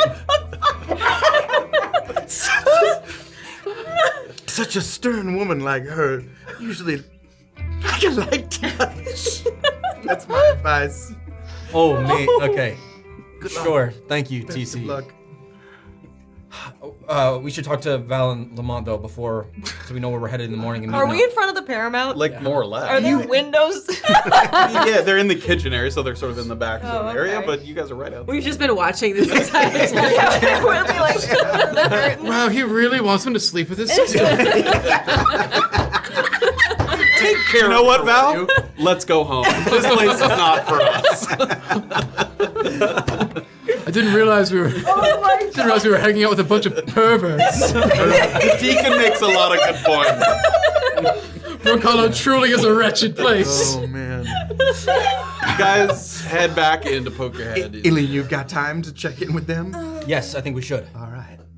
When you poke your head back in, a couple of things happen very quickly. First of all, Clemens looks up and he seems sort of glad that you were able to connect, sort of glad that you were able to find them. But at the same time, someone gets up from their table and you guys are sitting right there, so you sort of watch him. He wasn't at the table that you were at, he was at sort of next table over. The gnomish man stands up. And when he sees TC come through the doors, this gnomish man, freckled face, he sort of closes that little journal or diary that he had. And he puts it in his pocket and he very quickly approaches in a very kind of direct, but not a threatening manner, but a very sort of, very clearly making a beeline straight to TC. And when he gets to within just sort of a few feet of you, he sort of takes a quick look at Doxley and Illien and then jerks his head kind of over toward the far corner of the room, kind of over by where the door leads to the washrooms, sort of underneath the staircase over there. I'll kind of give a motion to my sleeve to give like a little tug on it. He doesn't react to that whatsoever. He doesn't seem to even think that is anything. Like he thought you were just playing with your sleeve. Have we met? A moment, if you wouldn't mind. Excuse me. Maybe you'll find our friends.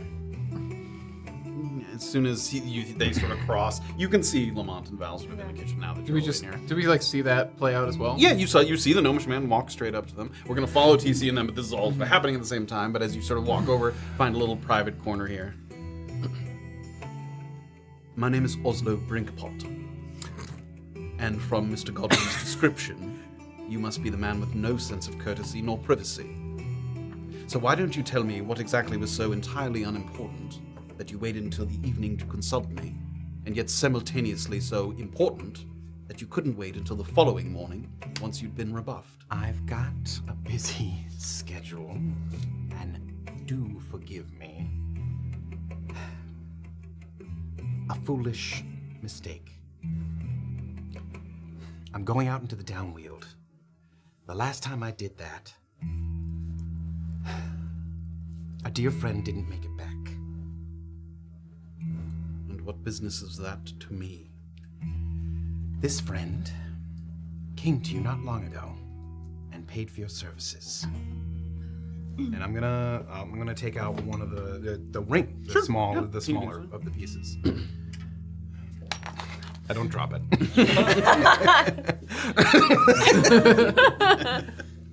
She had you identify this among something else. I'm afraid she wasn't able to share your findings before she passed. And so I was hoping before I again go out into the dangerous downwield to know I'd be happy to pay for the services again if that's what you need. And that is why it was so urgent. This person told you that I perform these services.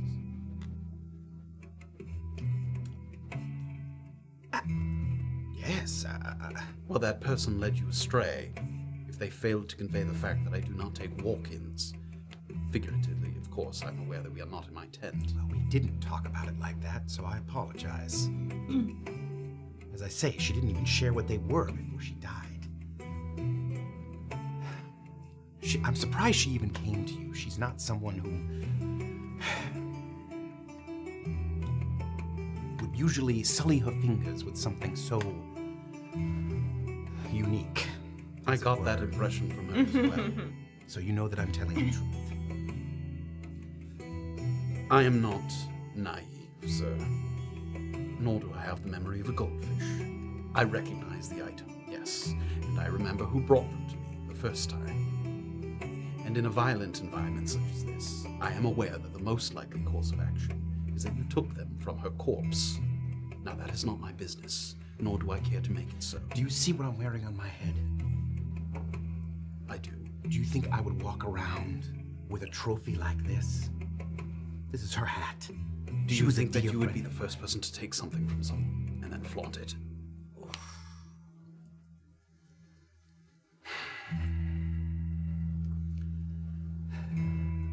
I don't know how to convince you that she was a dear friend. Your level of friendship is immaterial to me. Fine. What is the next step? I don't believe there is one. You came by, and you seemed to be in a manner of emergency, so I stopped by here. But as I said, I don't take walk-ins. So now that we've cleared that up, may I? May you what? Leave. Piss off to you back to your tent?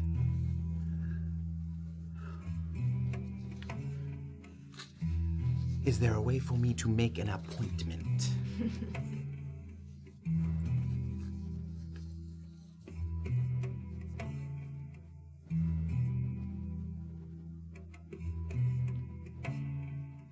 Where did she die? Speaking of things that are immaterial, That depends on how important it is to you that you learn how to use those items. as I say, we were in the Downwield, that goblin raider camp. One of the bounties at the Merc Hall. We took it on, and we were successful, but she fell in the process. And she lies there still, in the goblin raider camp. No. Good friend that I am, I laid her to rest, along with my other companions. We burned her, as we think she would have wanted. I believe she would have. I got the impression that she was a godly sort. As am I. Inside or outside of the cusp. We took her outside before doing it. Again. We think that's what she would have wanted. Give me a persuasion check. TC, chokes up a little bit at that. Persuasion? Yeah.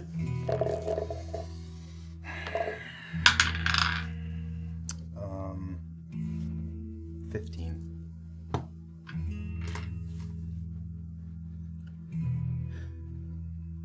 $45 gold per item. An additional 5 if you require instruction for attunement. And I'll express the same caveat that I always do, which is that the cost doubles if I am injured in the identification process. I am merely a tinkerer, not a mage. And while it does not happen often, it does sometimes happen. And it didn't happen the last time you took a look at these. It did not. Thank the gods.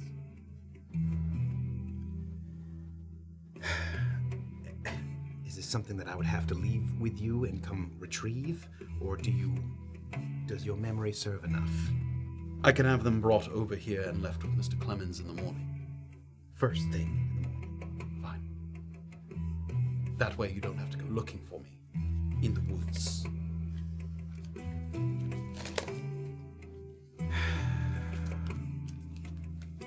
$45 each, plus another 5. If you don't know how to use it.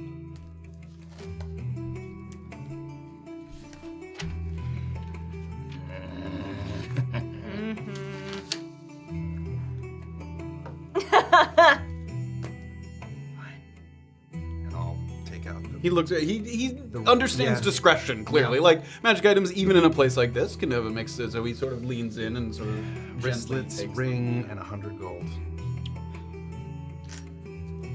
them. First thing in the morning. They'll be here. Thank you. Mr. Welker, was it? That's right. Clemens will know me. I'm sorry, did the name mean something to you? No. Does that seem true? Make an insight check.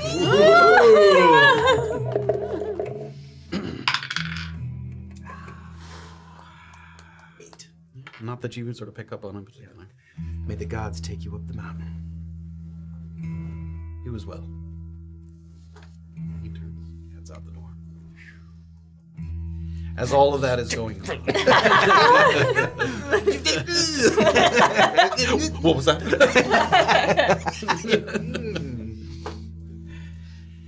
Given her propensity for inviting you to her premises, and not the other way around, one face you did not expect to see when you walked back into Paramount is Izzy. And she smiles. She takes a long sip from a hot beverage while she's sitting in the corner there. She's in the booth that's located sort of as far as you can possibly get from the lobby there. She makes eye contact with you, but she doesn't sort of wave or beckon you over. She takes a little carafe there and pours herself a little more tea or coffee or something. Did you really? No? This is you guys like while we're rewinding and sort Okay. of walking over to the dining area there. You're heading to Maeve's? Yeah. All right. Have a safe night. Thank you. You too. And I mean it. Make sure TC's in that room. All right. Okay, I'm gonna stop. Yeah. All right. Have a good night. Good night, brother. Lamont are also sitting right there. Yeah. Oh, yeah. They're just watching all this shit happen. If I'll the- walk over to them. Sure, so you head over to them and follow Doxley. Yeah. Well, how about them winds out there? I ain't never had anything like that back home where I'm from. Yeah. Seems like it's becoming a regular occurrence. It's good to see you, Izzy. Good to see you as well. Have a seat. And as you sort of get into the booth, you couldn't see this because it was sort of behind the thing, but she had sort of a... Ah, much more my speed. Wade said you stopped by a little earlier and I wasn't there. I apologize for my absence. Bison's little sabbatical continues to keep me on my toes. I can only imagine, and that's fine. The people that he left behind insist that he will return. Stronger than ever, they say, but that rings hollow to me. Sure. Speaking of hollow, little hollow, in fact. Surprised I was when it reached my ears that the siblings Tyrun had gone and got themselves put up in the hoosgow. There was a whiff about it like it didn't sit right. And you being here now only validates my suspicion. Any light you care to shed on that? Just working a job. Doxley, things are moving fast around here. I don't want you to get left behind. Niall tells me you coming to Brunkhollow, says you're reliable, looking to carve out a little something of your own. Now, I can respect that, and I like Niall. But you're in, around, and about so often I can barely get a read on you. You know, honey, we can run this town. Hell, we can run this whole damn valley if we play our cards right. I see a lot of me in you. I ask a lot, but I give a lot too. Make no mistake. So I'm asking you. You want to run this valley with me? More than anything. Give me a persuasion check. Ooh, you haven't even had a drink yet. 17, baby.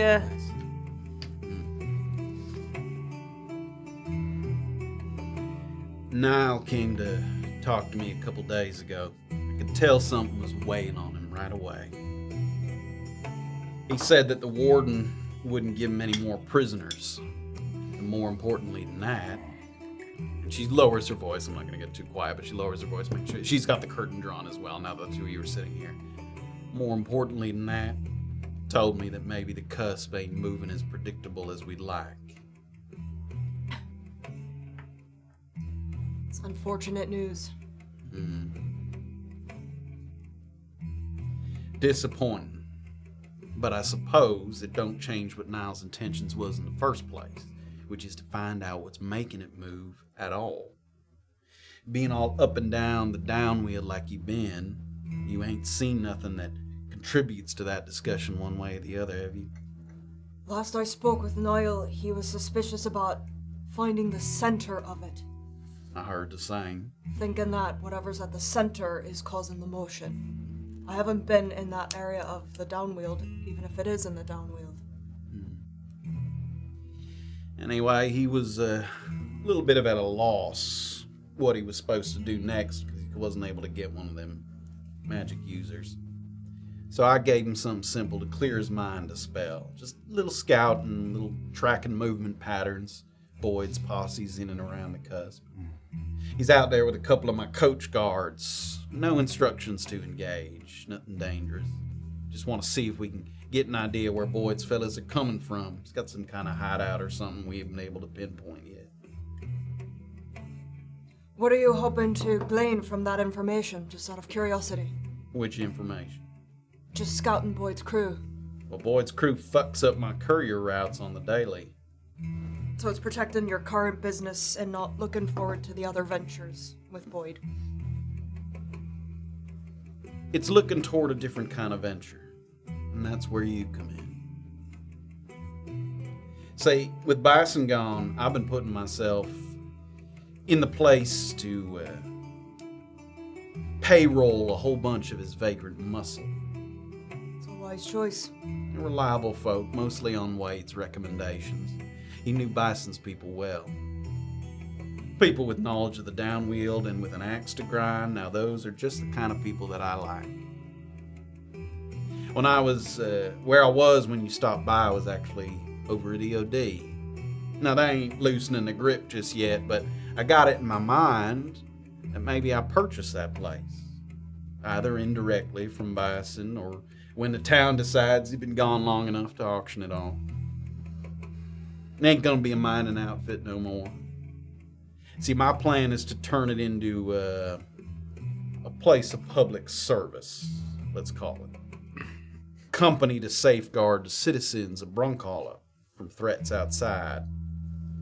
Bison fell sooner than expected, which is poor timing on his part, because I got my sights set on the clinkers now, and I know that prospect always got him frothing at the mouth.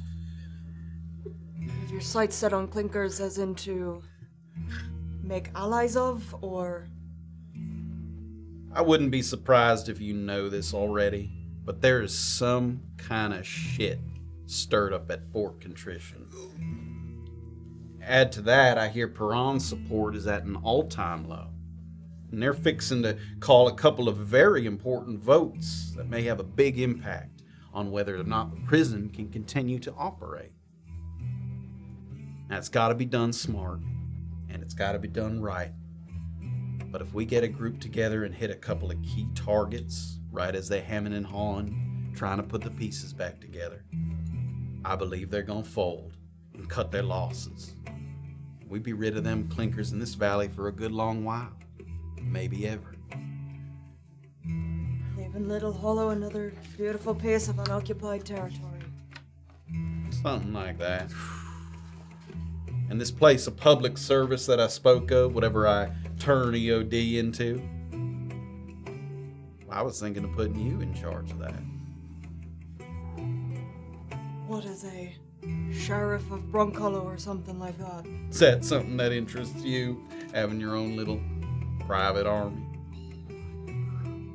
Never really saw myself as a leader. What did you see yourself as, Miss Tyrun? Just one job after another, I suppose.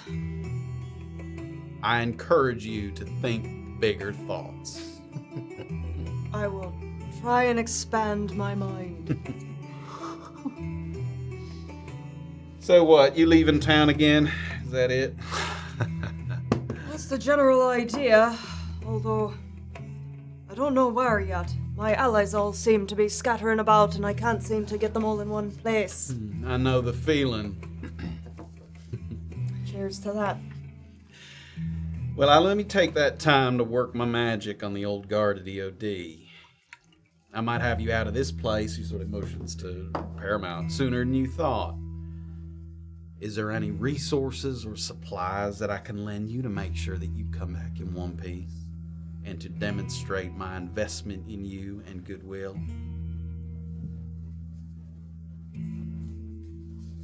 Yeah, probably. One question I do have for you, Izzy. Have you ever found yourself working with family? Not if I can help it. Probably a good choice. Most of my folks are back in Kettlefield. Kettlefield. Been there once or twice. My brother has seemed to have upset a certain individual, and rather than that individual taking it out on my brother, he's claiming to take it out on the people closest to him. You know, real pet the white cat of evil type shit. Niall is one of those people. I don't know if you have any way of getting word to him, or how good your boys are that are spending time with him. But I would really like to see Niall with his head on. I can see to it that we send a few more people out to make sure that Niall's protected. I would be indebted to you for that, Izzy. No debt required. Beyond that, anything else I can impart? I mean, I may not be bison when it comes to the downwield, but I got scouts, I got route planners who reported to me at length. Not to mention Niall himself, who's put a few good footprints all over this stretch. Any information I can impart to you? Possibly. Actually, if I were to end up... First off, folks are asking about New Brunkhollow. Like it's got a name and everything. I've heard the funny little name they give it. Like I told you, the place ain't a secret. There's other people have already put their stake there. That's part of the plan. Of course, it was part of the plan when we thought we knew where the cusp was headed. Got it. I figured it was more common knowledge than I had anticipated. If my travels take me in that direction, is there anything that you're having Gujak quietly work on these potions to help control these beasts that are in that area? Among other things, yes. If I were to have to travel in that area, I would like to see that town, that area for myself. You gonna be that close to it, and that's a little ways from here. I have no idea where I'm going, where the wind will hit my sails. Is there a way I can get some of Gujak's potions, perhaps, to sort of help? I can ask him. My impression is he ain't got them all ready to go yet. I mean, he's been making all kinds of things. He's working on the ones I asked for. I got the impression they take a little longer. Add to that the fact that I ain't exactly put the hurry on it, given what we now know about the cusp. But I'll ask him. I'll see if he can't send you a little gift basket in the morning. I love surprises. Let me think on it. I might have a clearer picture when I know where I'm going. Oh, also, the Goblin Raider camp is gone. Well, dismantled at the very least, as you requested. I heard.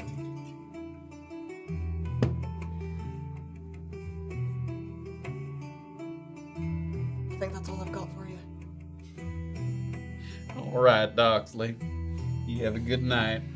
She sort of gets up there. And she hadn't taken a drink the whole time. She sort of takes a little coffee cup that she had with her.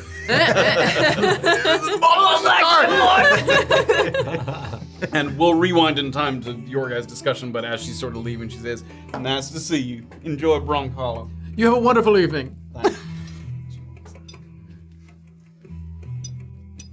As we pivot back, so you watch Doxley head over to talk with Izzy. Sit down. I'll head over to you guys. Before you say anything, I'm gonna grab his shirt and pull him close. All right, don't you ever know who's listening? What? We're not friends? Where there's a business meal, I'm gonna, business deal. I'm gonna be... This is a business meal. This is going on my taxes. Yes, don't be friendly with me. All right. I'm gonna take out a piece of paper and a pen. I'm gonna start writing stuff down.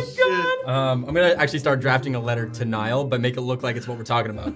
All right. So. This dude, Illien. So you don't. So firm. Yes. So I got a letter from Annabel, and she seems to know that we're heading to Plains, and she says we should go on an eastern route. What do you know about all this? We spoke to 2 people at the Merc Hall, We talked to 2 weird twins. and they. Oh, Piggy. Yeah, the piggies. Yes, you know them. We talked to the piggy twins. Yep. And they gave us very specific directions. They said we need to go to Pocket Ace's Pass, Yeah, I saw that. and then from there head west. We're gonna get to some sort of river with a lot of crashed boats in it, and then if we travel upstream a good way, they said that we would find ourselves at 3 branching paths. Tacky Flats in the center, eastern Yes. is Rising Taiga, but there's no mention of a western path. Well, the western path seems to be the bad one. Why? Well, it seems to just be a place full of pestilence and woe and possibly undead. They called it perchance. the Fading Wastes, and they specifically said to avoid that one. Because of the disease. Yes, it's also seems to be the path that then the least is known about because nobody really wants to go there. So perhaps a path where you're least likely to be followed. Yes. It's I also would think almost certainly. quite possibly it might be full of candy. Nobody knows. And then, just in the interest too much of a sort of repeating conversation, I'll say, like, you took a little time to sit down. So Izzy gets up. So TC, were you going to join them after you Yeah. spoke? Great. So TC was going to come over. Also, on Izzy's way out, she sort of glances at the table. She says goodbye to them. Give me a deception check to sell the sort of Got it. non-association, Okay. this business meal and business deal. This business meal. I'm gonna tactical mind this one. Okay. Oh my god. I guess I'm about to Deception. go to bed. Yeah. 15. 15, you can keep it. Oh, fuck. Sort of heads out, raises a little eyebrow, and makes her way. He sure threatened him the way an associate would. That don't look like no business meal. I know a business meal. I've seen a business meal. Business meal. That's not deductible. So as TC and then after that Doxley converge, so you sort of have this discussion in earnest and full. We're gonna take a quick break before we do that. All right. Well done, everybody. A few Whoa. last-minute Wow. boxes to check before heading out. Wow. Old faces, familiar faces, Wow. gnome faces. You All around me. you sit down and you pretend you love her. You're like your best friends. Did I? You I don't want to know be what I best did. friends. You want to be the queen bee and queen bees? B, queen bee and queen A. Queen bees sharing their meal deals? Yeah. Sealing it with a meal deal? Well, queen. It's a wonderful restaurant. All right, everybody, we're gonna take a quick break. We'll come back. We'll dive back into chapter 55. We'll see you on the other side. Okay, bye. Goodbye. I'm headed west into those blood-red sunset hills. I'm headed west. I love a life that's free of thrills. Not sure yet what's to come. Don't fret about what's been past. To the beat of my own drum I go, no matter how the die is cast. There's only one thing for me that's best, and it's heading west. Brunkhollow, yeah, the town's fine, I suppose. Action-packed, and things to keep you on your toes. Gamblers, losing, winning all night long, and the drunkards, shouting, fighting, singing songs. From the thoroughfare, I often need a rest. When the crowds got... Okay. Yeah. Are you okay? Welcome back, everybody, to chapter 55 of Brunkhollow. Thank you for joining us. Preparations are being made, and a conversation is... We're on the cusp of a conversation to determine what our route might be as we head north to the Pink Prairies. After some brief little talk with Izzy, a little talk with Oslo. Oh, is it coming? No, shut up. Oh god. Just gotta call it out. Little talk with Deacon Penley, Deacon. On these. Dickin. Orachidio did 100 bits, Warwalker resubscribed, 911 resubscribed, Terrafe resubscribed, Ali Slayer resubscribed, Orachidio did 69 bits, Wrangler, Spider Wrangler did a bit, Told by Smallbird did a bit, Exponent Pie gave up 5 community subs, thank you so much. Pokodoko, our amazing moderator, resubscribed, Wolves resubscribed, and Orachidio, wait, more, 69 bits. Oh, yeah. Excuse me, pardon me, sorry, Orachidio another 50 wrong bits. with everybody? was a Augustus, sneeze? thank you for the, no, I burped. Resubscribed, and then Oliver Rune, 169 bits. Wow, that's like 100 plus 60 wow. years. And then Timmy, followed. Thank you very much. 169s. 100. You're welcome. To 160. I used my Prime sub, which was fast and easy Oh, and why? free. It was free. Wait, you can do that. wow. Like, how- Fuck me, how many- there's like Every a month. discount going on. Every right month now. you can Oh, use really? a Prime If sub. you get True and Smart, Nice. That was good. there's like I'm sorry. Gotta stop making him do that. I'm sorry. Stop talking to me when I'm drinking. There's like a deal, I think, if you get True if and you smart. True and Smart. False and stupid. False and stupid. True and Smart. But the truth of it is, on Twitch.tv right now, I'm Sorry, pretty did the sure. exact same thing. Yeah, check it out for yourself. If you gift at least 5 subs, you get like like a percentage off. It's like a 30. Oh, Yeah, just nice. try it. Just go ahead. Go for it. I'm If you pretty give enough, sure. they wait. start paying you. You mean like not gifting 5 subs, but like doing like 5 months in a row? No. No. I don't know. It's False and stupid. False and stupid. false and stupid. True and smart. I want that on. True and smart. People are saying 35% off of 5 gifts or more. Oh, there. That's exactly what I said. I started True and to smart. say, True and smart. True and smart. Just like me. You get a kiss on the forehead. All right. After in their respective little conversations here at the Paramount, the group finally, after quite a bit of running around, some last-minute things to take care of in the evening, the group converges here at the table, knowing that Annabel has left them a little, I don't know who has the note, but a little bit of information left behind that, again, confirms what Val and Lamont know already about what they heard at the Merc Hall. Finally, everybody kind of sits down. Doxley still has her bottle that she got from Izzy. You want to share? What? I take it from her. Look down, it's gone. Well met, everyone. Yes. I'm Are you all? I'm gonna leave. I just don't. I'm gonna leave, but I'll see you guys later. Illien, we're gonna be talking about the mission that we're about to do. Okay. Yeah, let's do that. Have you got 5 minutes? Yes. Do I need to go somewhere else? No, this is fine. If you need to go to the bathroom, you can just go, and we'll finish after. I'll do it in 5 minutes. All right. All right. All right. Let's go. Well, all right. Oh, hold it. Not on my account. Don't. All right. Drink, brother. Thank you. All right. It seems as though we have a trajectory. Yes. And eventually we're going to have to make a choice between 3 different paths. However, it's going to take quite a bit of walking before we get there. Now, out of the 3 choices, how's everybody feeling between them? This is all I know. Okay. Well, all right. So, have we gone over all the details, or we haven't gone over? If you want to Okay. relay it, at least what you told to Illien. Sure. All right. Yeah. All right. So You learned at the essentially- Merc Hall, 3 routes. Yep. Essentially, 3 paths. We've got the wastes, which Pestilence. not a lot is known about. Pestilence, disease, Yep. gray, Yep. potentially some undead abomination things going on. Sure. We've got quicksand. Fuck quicksand. I would rather not. And then we've got the taiga, which is full of Why are you all laughing sorts at of. quicksand? It's not funny. What? Sorry. You were laughing at quicksand. I think he was laughing at him rather not fornicating with it. Yes, that was funny to me. Oh, I see. Sometimes I work a little blue. We've also got then as a final choice. Yeah. As a final choice. We've got the taiga. Am I asleep right now? I'm so tired from today. I'm sorry. False and stupid. I'm sorry, we keep interrupting you. Yes. And No, it's fine. Rising Tiger. Which Rising taiga. says Full of wyverns. Wyverns Yes. and other flying Yep. beasts, monstrosities, those sorts of things. I mean, both west and east sound great. West seems like as long as we can just hold our breath well, we can get through there. East, a good fight is always. I'm always down for a good fight. Hold our breath. Which one do you think the west is? The pestilence and disease. Just hold our breath through it. Oh, I don't think we need. It's kind of a joke. Illien. Oh, all right. Yeah. Good.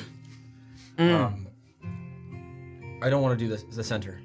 You don't want to do the quicksand. No. That scares you more than the waste. We've got Well, two. scares the right word. Don't dare. So you're not scared of the Dare. quicksand. No. The Tyrun faction is against quicksand. I think that's enough to write it out. So, between the other two, there are the wastes and the wyverns, yes? Yes, which sort of seems like a devil you know and the devil you don't situation. So, I have some interest in being a little more west, but it would be purely investigatory. How much of a detour? Not much. Do you need to go in the waste, or is it west before the waste? It's hard to tell. I'm working off of just like a hand-drawn map that I've got of potential places of interest and whatnot. So it could either be it's if it's south, it's just like a little bit west, but not like fully west. So it depends on sort of how things Somewhere track out. amidst the wastes, perhaps, or beyond. Or... Do you know if it's before or after the river splits? I don't have markings of like natural landmarks on this map, which seems stupid, but that's the map that I've got. All right, well, I second that. For the west. Oh, for There's west. some investigating to do. I'm down for that. Candidly, we don't have time. We would not be able to take a detour. It wouldn't be a detour. It's on the way. Like we will pass through. It's just a matter of understanding if it's a dead north situation. And if keeping eyes peeled. Yeah. Just If to it's get a lay of tiny the land. flats or a faded wastes situation. It's just Is this- passing by and observing. I believe so. I promise you, we want to get Yes. to the end of this line. That is of the essence. And so this business that you have wouldn't take a lot of time. There's nothing you have to do there. It's just It's being able to it's scouting a particular area, a particular location, but I just don't know the exact padding of it. What? okay. Well, if that's the case. But let me think on it. Listen, if we make it that far, That's true. I shall be very pleased. How do you feel about wyverns? Are you also wanting the west? Is that pestilence or wyverns? I am a fighter from afar, so I would not put it out of my mind to take on wyverns, but I understand. I'm of either mind, honestly. Will this take us past Lookout Bluff? I don't know From if that what was... you've heard, not really. To get past Pocket Aces, that's peeling off from the way to go. That would be a detour. Oh yeah, That that would would be be a really big detour. Maybe we have someone out there, just scouting the land. We could send somebody to rendezvous with them or something. All right. I don't know. Anyway, just asking. Well, I'm rather comfortable fighting wyverns just because I've done it before. We had them in the Ograms. Like it happens. Are you from the Ograms? The Ogre Mountains? Yes. Oh. We've got a pal that's from the Ogre Mountains. Oh, truly, who? Fella by the name of Gujak. Gojek! Oh, yes. Yes, no, we're more acquaintances than anything. We were from different parts. We've crossed paths a couple times. I'd heard he made his way here. The Ogre Mountain's very small. Or you just happen to know each other. That's a big coincidence. Well, I just was a bit of a rover, traveled around. That's fair. Was he a fan of your act? Had he ever... Not to your knowledge, he's never seen it. He's a little... That was pre that. Well, he saw... He wasn't exactly privy to the act as it is now. However, he saw a very, I would say, an early incarnation of it. He seemed pleasant enough. Well, he's over at 10. I'll tell you in a second. But I'll tell him. We heard he was over with the gnomes. Yeah, he gave me his, K45. thank you. Nice job. You can find him there if you want. Say hello. Well, maybe once this is all done and dusted, we'll have time to give him a visit. Sorry. But for now, there's just more pressing matters. Of course. So you were saying you've tackled Wyvern before in the mountains. Yes, so there's a comfort in that, just because it's, again, devil you know. There's not a ton of information on the waste. It very well could be easier, it could be harder. The two that we spoke to said it would be their lowest recommendation, if that means anything to anyone. Well, I suppose we don't have to make this decision right now. We have to get all the way Yes, to there's still several hours Pocket journey. Aces Pass before we. So perhaps things will. We will be enlightened before then. Are you comfortable navigating through there? Do you know that area fairly well? We've been to Pocket Aces Pass, yes. Excellent. Well, Okay. we can't go straight to there. Something in the letter said to steer clear. Second page. I may already be waiting. Don't enter into the pass itself. You'll have company. What does that mean? I don't know. Also, the directions you got from Lex and Tav did not say to go through the pass. Yeah, They said go you'll right. see the pass, Oh, keep okay. going, and you'll hit the river. Oh, okay. Okay, never mind. Fair enough. All right.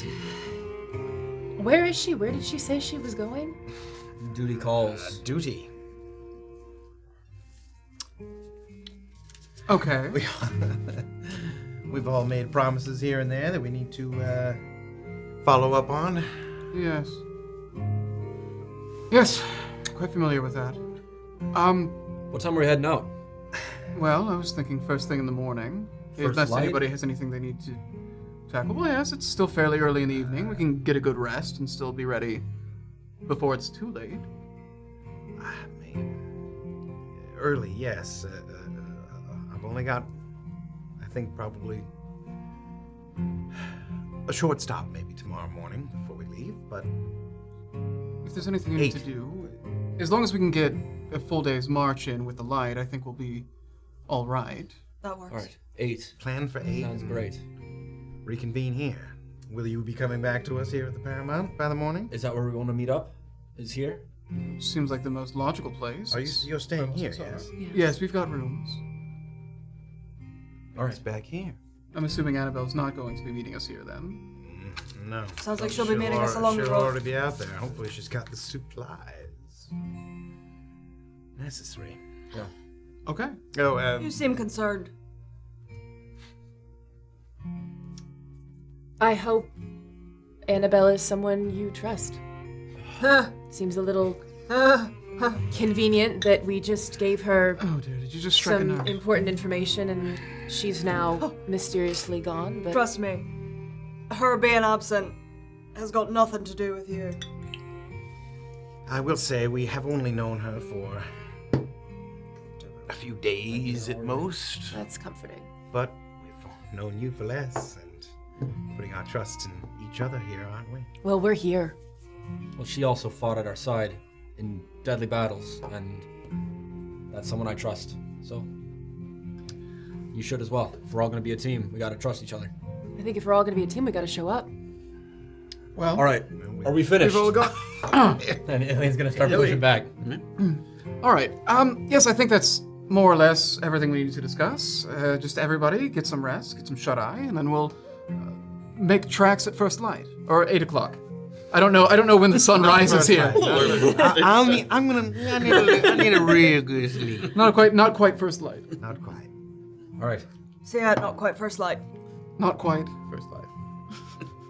Good luck, Illien. Like a town bell ring. Thank Like, you. not quite. Are you? Do you want more of this? No. Great. And Illie's gonna stand up with a bottle and head outside. Doxley looks so sad. Smitten, that one is. Is he all right? He seemed a little.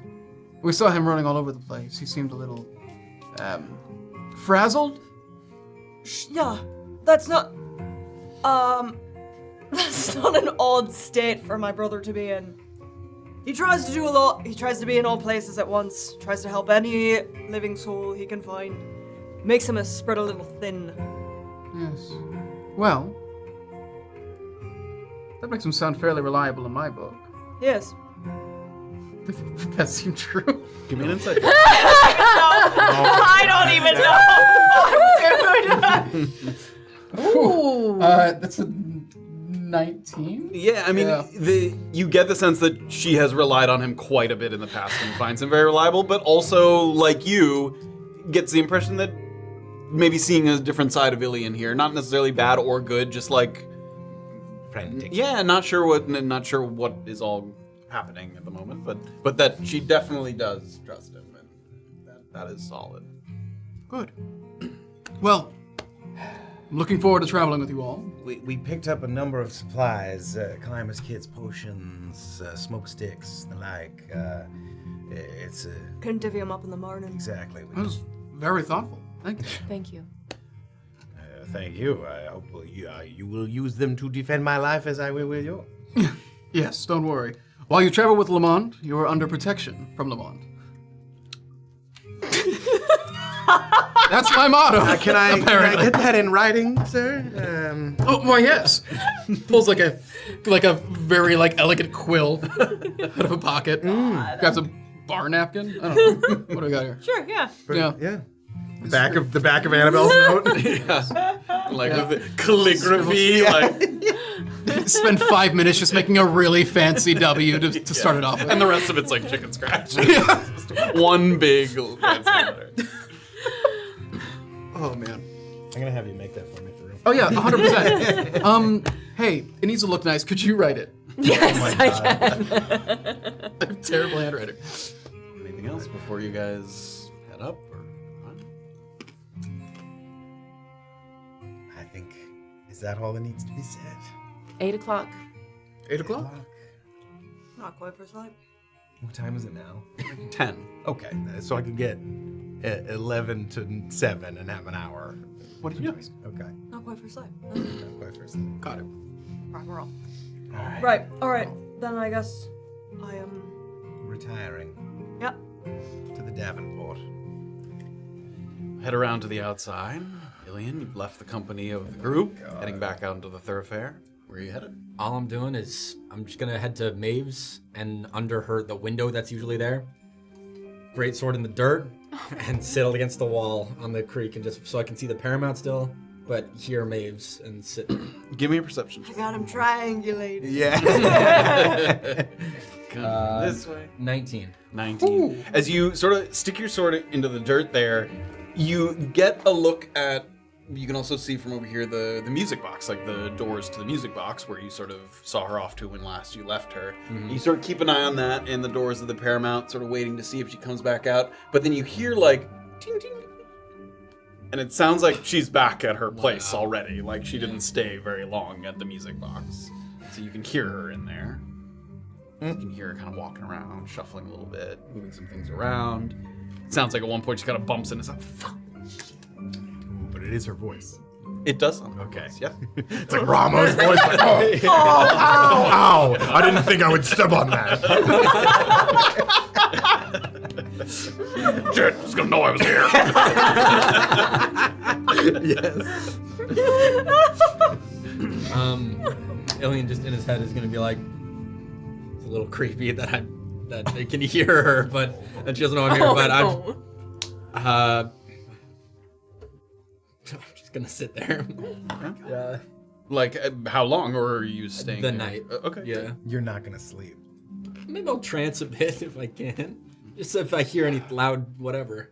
Oh, yeah, I guess trancing is different. You sit there for a little while, and at one point, the door rattles a little bit, and it even opens, but nobody comes out. Instead, it's like propped open a little bit, and you can hear some like, it seems like she's trying to right her door that sort of came loose off its hinges there with the toolbox that she borrowed from wherever you saw her holding that when she was kind of coming back to her place. So literally it's like she's working on the door is here, and you're on the other side, but she can't like see you at the moment. So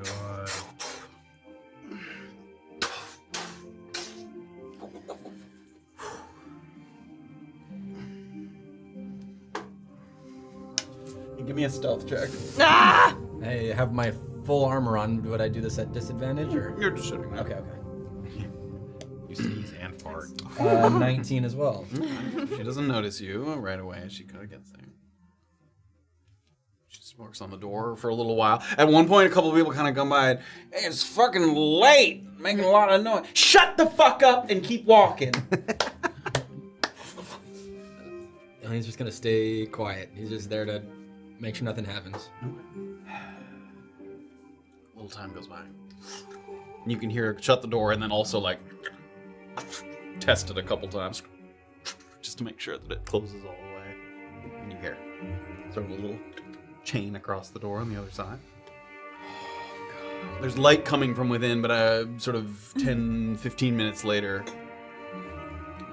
goes out. You watch Brunkhollow sort of slowly, people going inside, finding their way, stumbling their way back, kind of through the dark. Anything else during that time? You sit. Just sit. Let myself go into a trance a bit after, maybe like 20 minutes after the lights go out for her. Pivot back to the Paramount. Heading upstairs. Follow TC and Doxley first. Now, I was adamantly told specific instructions, even. Oh. Do you think you'll be all right without me? Or would you like me?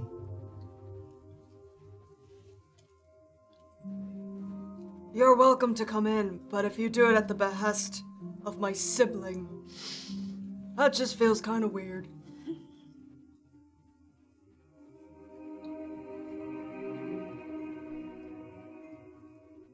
May I?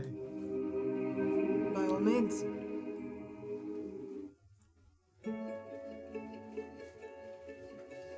Start dropping off like all of our shit that we haphazardly like took. Sort of some piles in the corners, keeping stuff separated, knowing sort of what you might be grabbing on the way out versus leaving behind. And leather armor off, situated.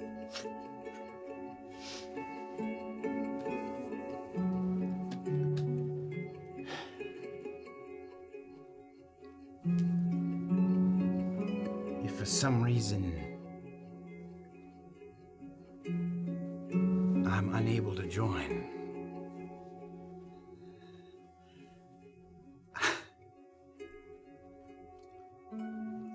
Illien will know, right? You don't have to explain yourself to the other two.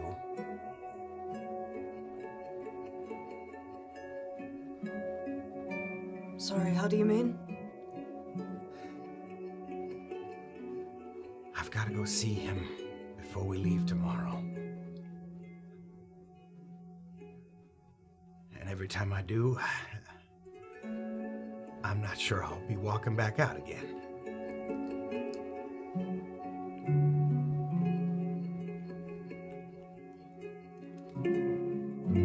You've got the note. I think I'll only reveal this specific piece.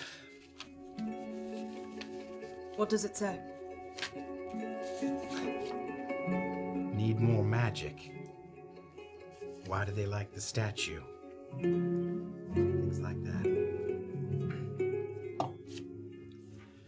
I think my story will be, that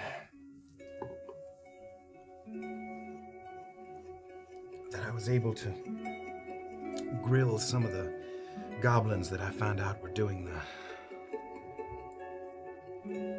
running of goods in and out of the prison. And that it confirmed what we found out there. This note, when we were at the Raiders camp. Hopefully it'll send them to the south while we head north, apparently. That in combination with the fact that the statue is destroyed. Maybe he's got his hands full already. Or you're in his good graces.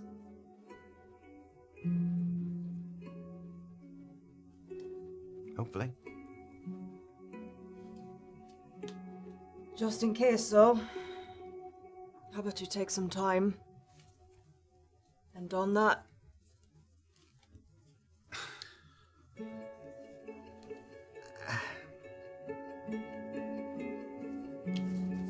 this for your brother? Doesn't need it at the moment. Are we sure about that? Yeah, actually. It's those around him that need it.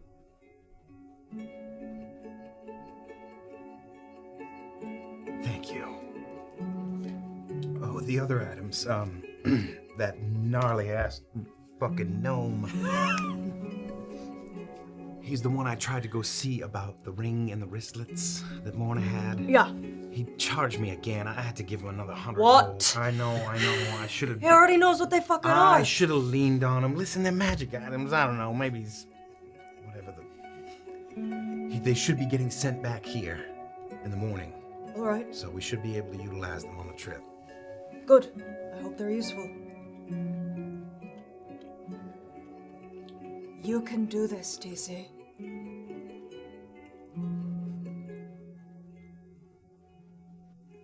Yeah. Yeah. I need you to do this. All right.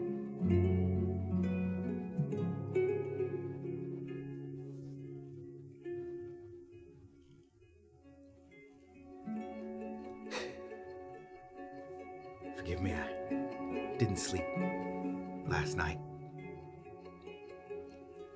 Had a big morning that morning, too. It's been a long day. Every day seems like a long day here. Feel free to rest. I might be up for a bit, but I'll stay here. Alright.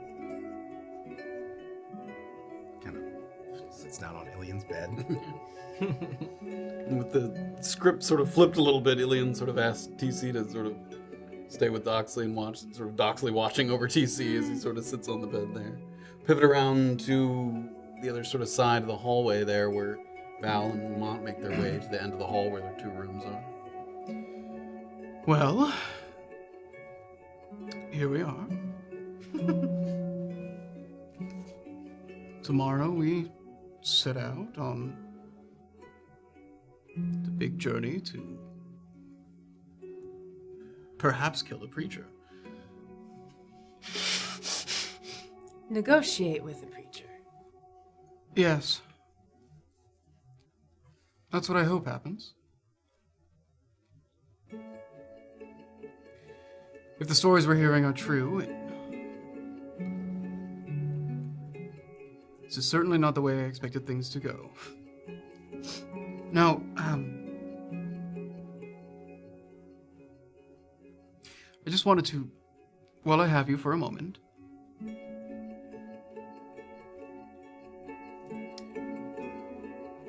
this is a large task that we're taking on, and it is incredible that you were doing this.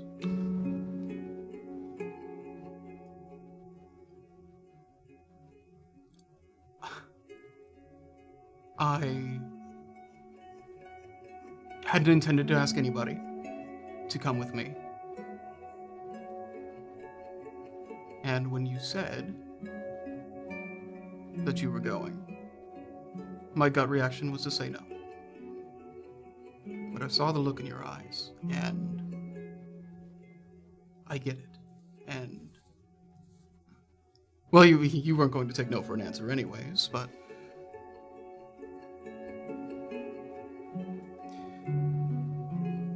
shortly after everything happened, with the warband, after all of that fell apart, I wasn't sure what I was doing, what I had left. So I took some mercenary work. I traveled around, met Tobias, did some jobs here and there.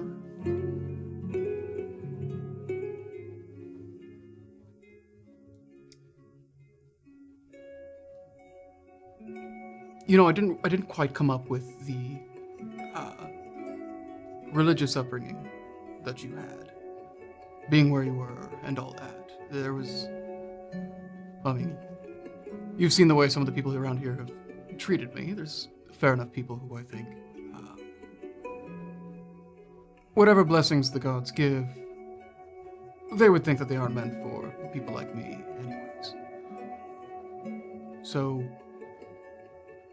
a good amount of my time was spent just sort of waiting for it to be over,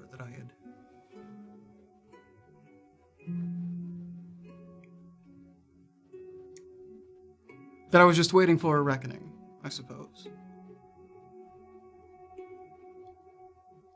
Eventually, that cleared, I turned things around, and I decided to start building something. I started thinking about what I could be doing to make things a little better here for people that deserved it, and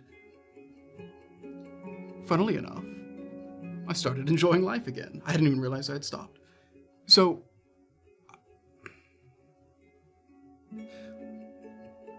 I don't know everything that is going on with you. And you are fully within your rights not to tell me. Everybody has their secrets. And I understand that is something people need. But truly, Val, it is incredible that you are doing this for Silas. And I need you to understand that it is going to be a lot better for you, for him, for everybody we're traveling with, if you were doing this with the knowledge that you are doing a good thing for someone else. That you're not doing this out of guilt or shame or some sense of self-punishment. You have the power to do something good here. You are good for doing this.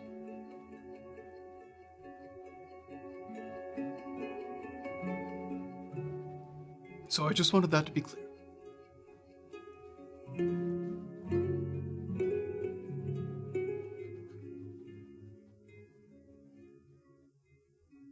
Do you trust them, Monty?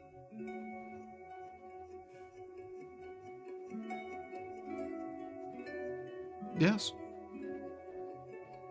I have to. I think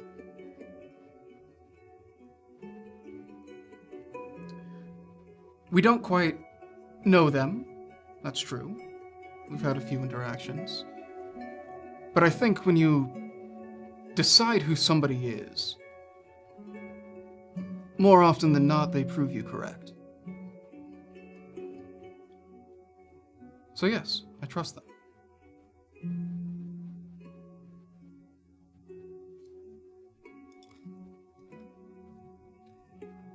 Then I'll trust them too. Good.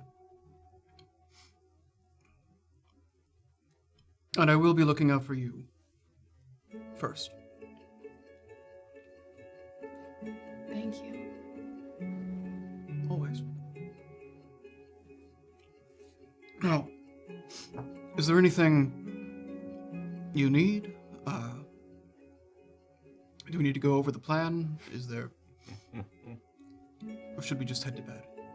Just this. And she's gonna take out... I'm assuming we got room keys? Mm-hmm. Yeah. She's gonna give her room key. She's gonna unlock her door, give her room key to Lamont. All right. And go outside. Both head in. And grueling, draining, an avalanche of new information that feels like it has all of you buried neck deep, trying to sort it all out. These are the few ways that one might reasonably describe the events of the day, but since tomorrow promises perhaps more of the same, you do your best here in the quiet of your rooms and out in the thoroughfare to focus on the few things that do provide some peace of mind. Family, friends, the unexpected moments that make you smile despite everything that's going on around you. Sleep can be hard to come by when you have so much work ahead of you, or when you're in an unfamiliar place, or when you know that there's something out there that harbors ill will. but sleep you must, especially for those of you who've already pushed the limits by not resting fully from the night before. Now is the time to engage in whatever rituals are part of your nightly routine, and then to drift off until the soft light of morning calls you back to action. You all prepare for nighttime, start to rest. And in a place where you felt so uncomfortable since the moment you arrived here, you feel like it only makes sense that when you finally found a moment's peace in your room, that something comes to interrupt it. There's a soft knock on your door. And being familiar with the sound of sort of his larger, heavier hobgoblin hands, it doesn't seem like it sounds like Lamont's knock. You've heard Lamont's knock on a door before, whether it was sort of a dressing room before a show or something. You sort of wait for a moment to see if perhaps they've come to the wrong door, or perhaps they, someone drunkenly stumbling down the hallway. And a couple moments pass and then it comes again.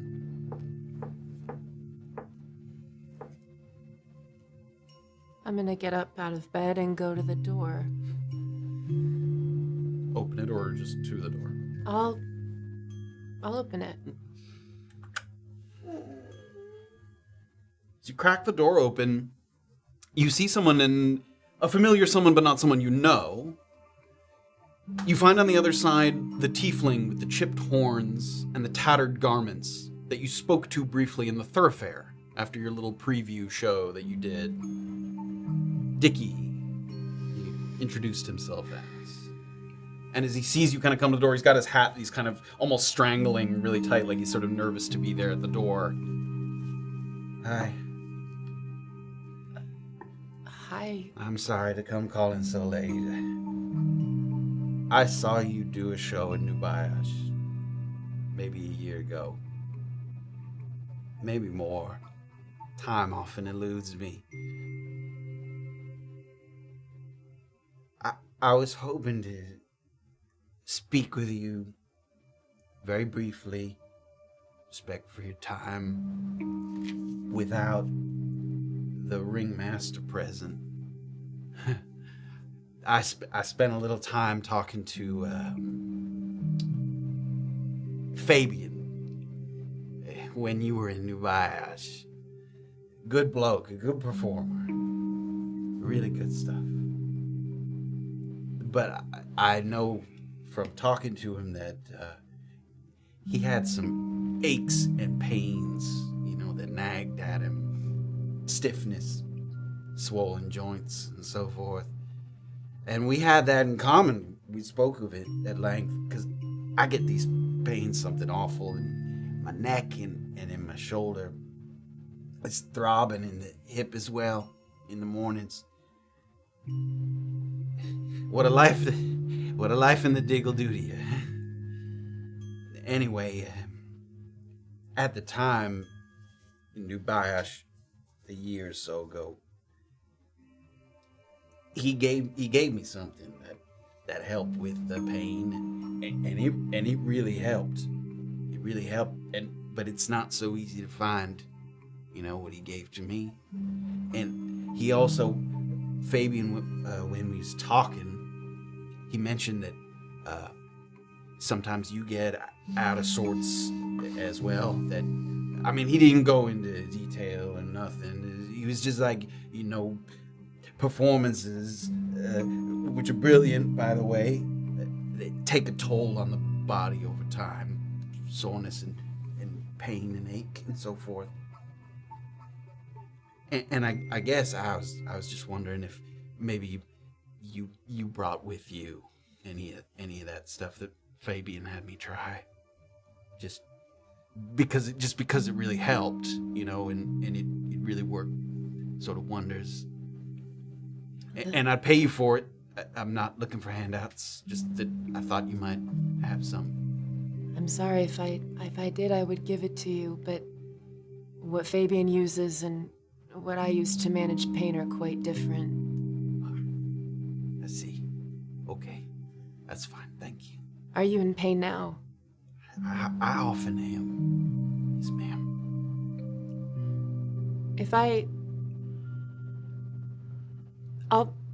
I'll reach out and take his hand.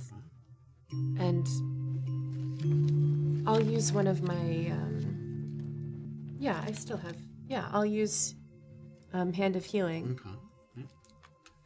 A couple of the pressure points on his wrist there. And you can see in his face there's sort of a little bit of relief there, but give me an insight check as well.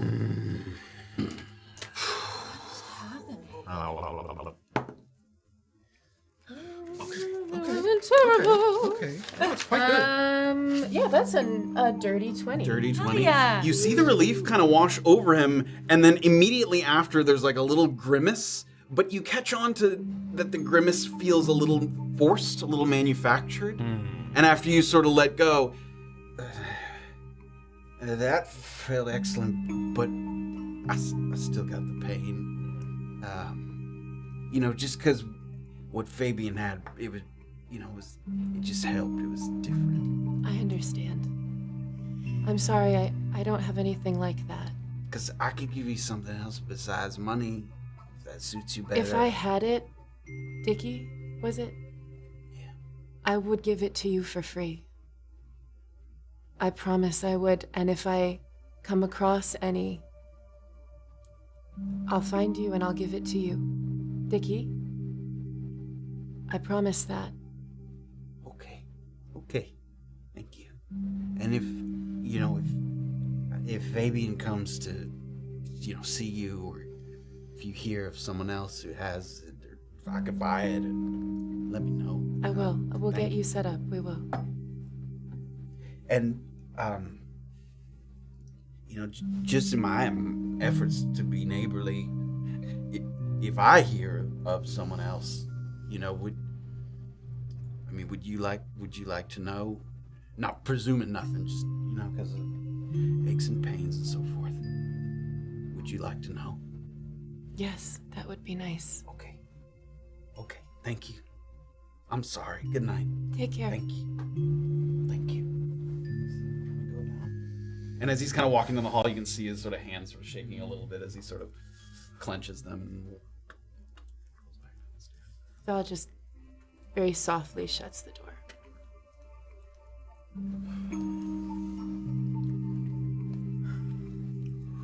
Clemens give her up? Yeah, true. You can ask someone's room at a hotel. Really? Yeah. Okay. Did we sign? Is there a sign in with the? It's not with the room number though. It's just a sign in on the. Well, he has a record of who's in what room because he has to give you the key for it. Clemens is dead downstairs. Yeah. Thank you.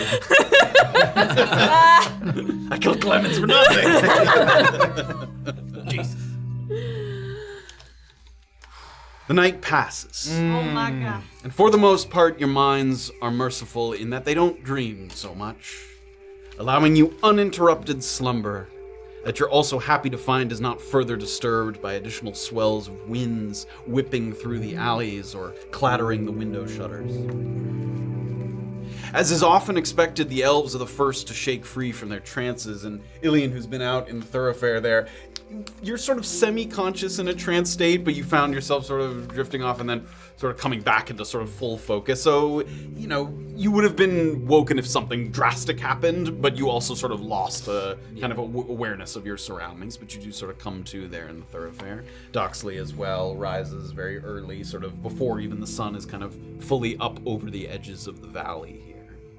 And it's not just here at the hotel, the elves sort of first, Illien who's out, and if you peer out your window, you can see what precious few kind of ambulators roam through the thoroughfare are mostly of elven blood, because, typically they're the first to rise. Some of the elven miners getting ready for the day, or starting to sort of get into place to open up some of the shops and things sort of around town. We'll go to Illien first there. I'll just leave his sword in the ground and head down to the river. Splash some water on his face. And then when I'd be able to tell, I've probably got a couple hours until the meeting time. Oh yeah, it's well before 8 still at this point. Yeah, roughly. Okay, I'll do some stretches and then I'll pick up my... I'll take the Yikilwa out and just start running through some routines on the bank of how to... Still kind of a newish weapon to me, so just go through some. Some of the tall reeds, you sort of, not like cutting them, but like pushing them aside, sort of feeling the weight of the Ikola against sort of a bit of friction, a bit of resistance on the opposite side. Just do that for a while.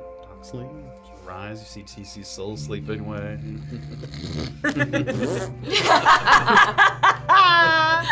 Oh, yeah, Florida, so what? I love it. No, I think she's just gonna try to think if there's anything else that she can ask Izzy for as she plots out her route. She's gonna be looking at like her sketch of the constellations, all that good stuff. So Illien and Doxley have the sort of privilege of watching the town spring to life a little bit as the sun comes further over the lip of the surrounding hills. You see some wagons that are departing at first light, which is not unusual. People trying to get an early sort of head start on journeys either out of the cusp or just to other areas of the sort of downfield or within the valley itself. You see people bringing out some steaming cups of coffee, some like sleepy sort of wiping their eyes, finding a spot on a balcony or a porch. Just sort of watching the sun come up, sipping, you can see it kind of rising. You see yawning miners and laborers looking to beat the heat a little bit by arriving early at their dig sites, maybe other destinations as well. You hear some of that popping kind of those tawny magpies out in full force, a little avian chorus around you, and a slightly overcast sky keeps the air at a pretty agreeable temperature so far. It's as good a day as any to start an extended trek into the downwield, and if you close your eyes, you think you can see the pink prairies now, calling to you with their fabled beauty and promise of clarity, both structurally and conceptually, of course. So, Illien, was there anything else? Sort of, we're finishing up there. We can go to you first. But you can hear a little bit of movement inside. I mean, Maeve's an elf as well, so she has not exited yet, but it sounds like she's up and about inside her home now. Yeah, I'll give it a little while after I hear she's up and about, finish my routine, stretched, and then head to her door. She's elvish as well, right? Yeah, she is. No. It was locked last time. Yeah, give it a knock. Yeah. And on the other side, you hear.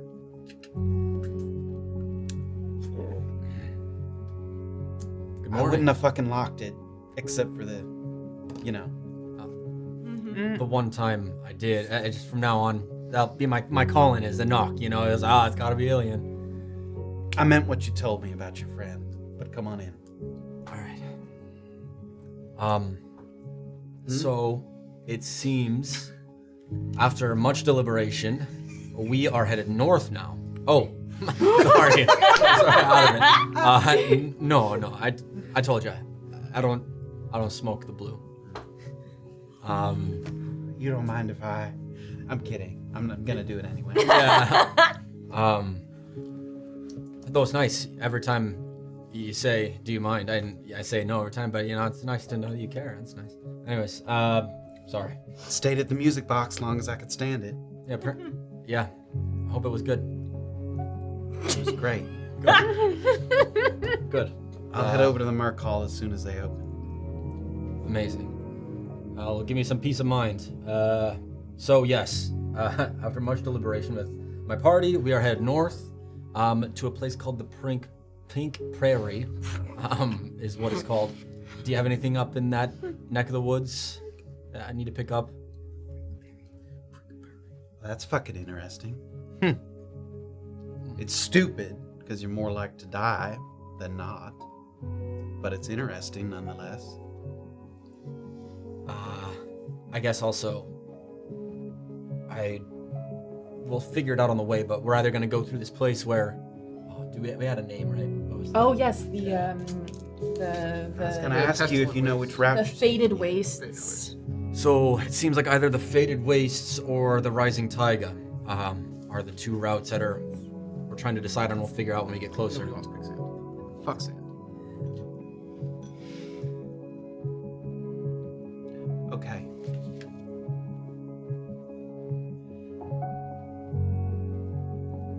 Wait here. Okay. Oh. Hold this. Sure. Don't put it out. Yeah. Okay. She hands it to you there. She leaves. She goes outside, and the door kind of closes behind, sort of holding it there. And you see her go by the window. She goes by the window, and she goes around to the back side of her sort of dwelling there, over kind of by the riverbank. And you hear like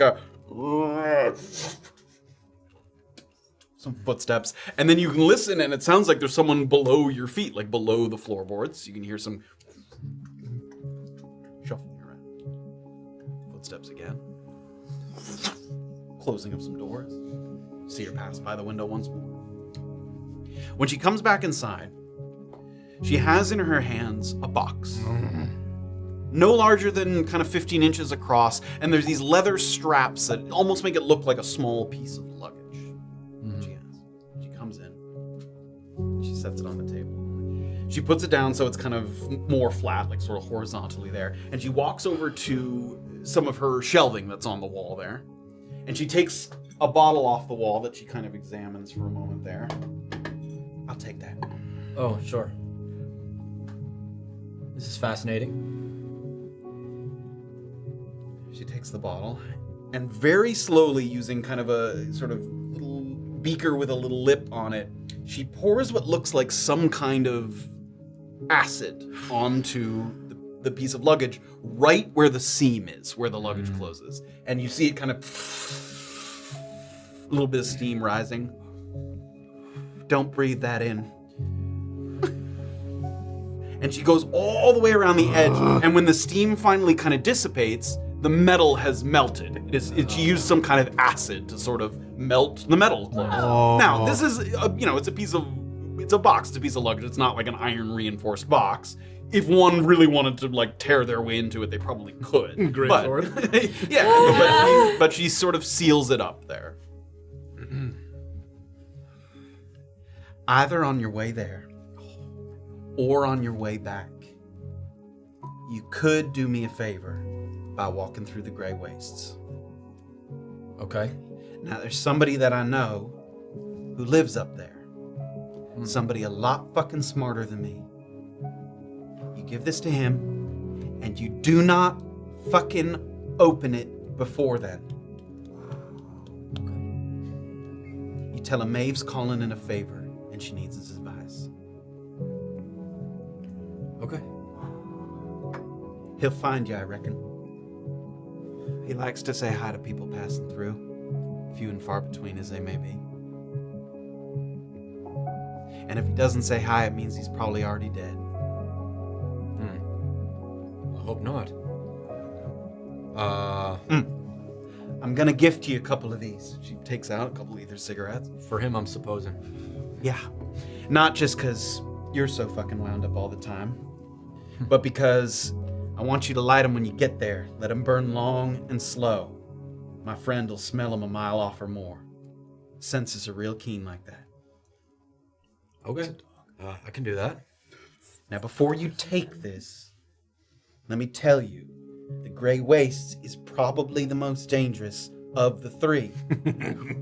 So if you're not taking that road, I fully fucking understand. I'd just as soon have you leave the box with me and I'll figure something else out. Well, actually, I was trying to find a way to get my party to go that way because I don't want to be followed by certain people. So... Your reasons are your own. And I'll mention that the fucking gunk in the air there hangs heavy in your lungs. Now, I don't know what business you have in the prairies, but if you're heading up north to spar with some other fucking asshole, maybe this one from last night, you might consider it a task for the way back. But, then again, if you're in a bad way on your return, you might not make it through the wastes.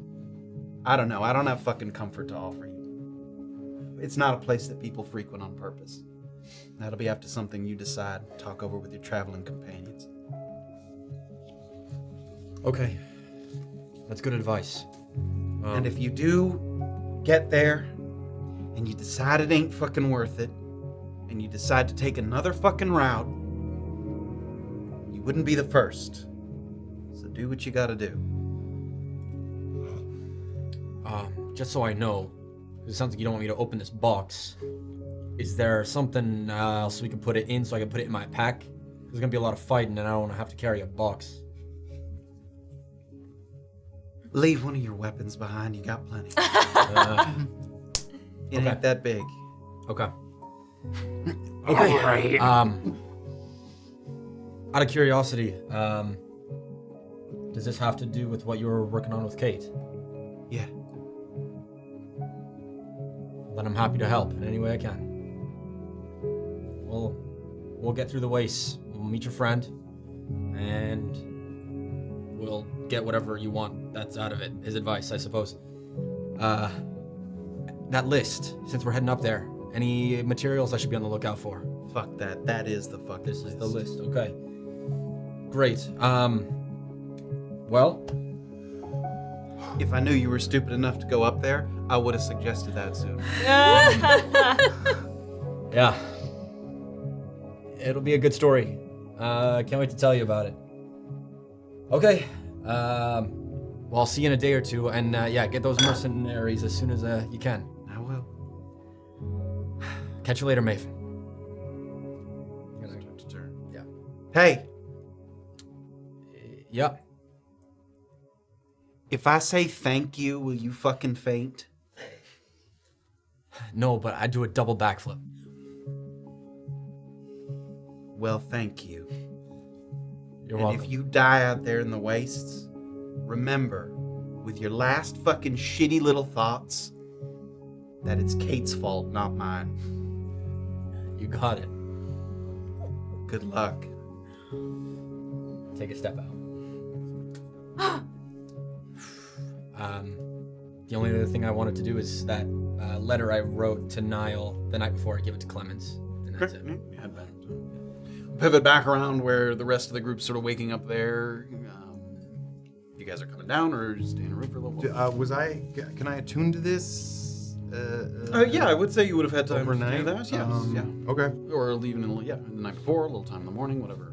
That is shoved discreetly down my front. Why is it not like that? But yeah, and it's 7-ish at this point, maybe. Yeah, you guys went to bed around 11, so sort of 7-ish in the morning is when the non-elves sort of rise. You rise to find Doxley sort of studying her charts and documents and things.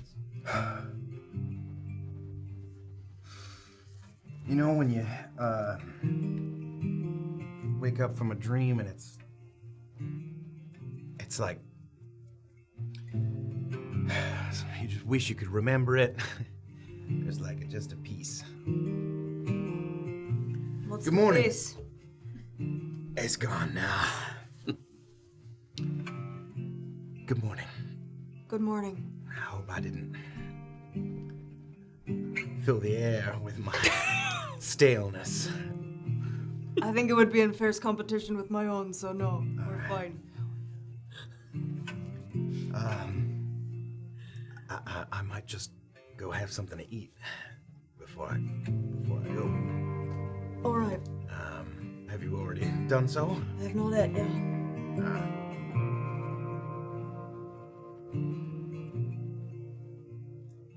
Do you mind if I have some privacy, actually? Kicking me out of my own room. No, as in, I'll go downstairs by myself. All right. Get my stuff together. I'll be back as soon as possible. Doxley will like grab your hand as you walk past. For me, TC.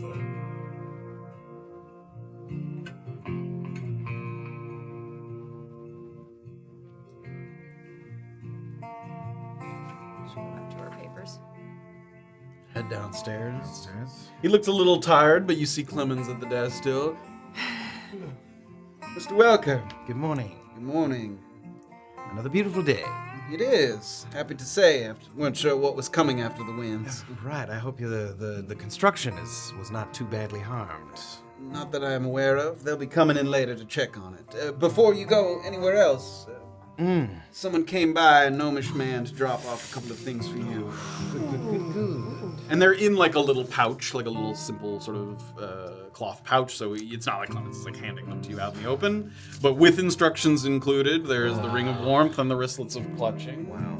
Let's go. It only It only took Nice and toasty. I know, forever. Ah! Could you do me a favor, actually? Of course. I'm actually going to leave these here, as well as, and I'll take out 200 gold. Mm-hmm. And could you leave these for Doxley, Tyrun? Happy to do so. And Is she expecting them, or should I? Grab her when she comes down. I will. Thank you. Of course. And And I'll step go. in the Yeah, I kitchen, step into the kitchen and get like a little potato to go. Right now, it looks like there's some more of sort of porridge with some brown sugar and things, sort of.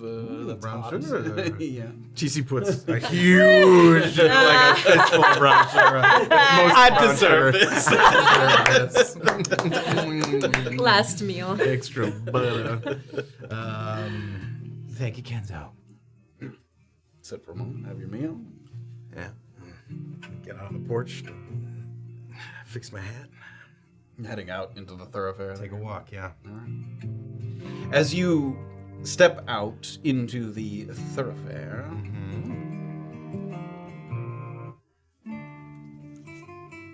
you step out and you squint, the sun kind of assaulting your senses a little bit. And in that kind of briefest of moments where your eyes are almost sort of shut to ease the transition to the light as you kind of like slowly crack them back open. There's... You open your eyes again, and there's a moment of kind of, now what? Because you look to your left, and you see that some kind of hubbub is already percolating down the street. There's already, even at this early hour, something that's kind of going on already here in Brunkhollow. At a glance, it looks like it's coming in from Detention Pass. It's sort of in that direction, off to your left, not in the town itself, sort of right on the edge there. And it seems that a crowd is parting. There's a little group, and then there's some people that are like parting into two groups so that someone can pass through the middle of them. And it looks like soon enough you have a better angle. And you see someone in what looks like fisherman's attire. He's got like waiter boots on, sort of a heavy jacket, a hat with a sort of wide brim to keep the sun off his face. And he's gently but quickly leading a horse through the thoroughfare. Like he's got the reins and he's sort of walking quickly through the thoroughfare. And you can see that someone is slung over the saddle, sort of face down over the saddle. Arms and legs hanging limp on opposite sides. Now the person is belly down, so their face isn't visible. But give me a perception check as they pass.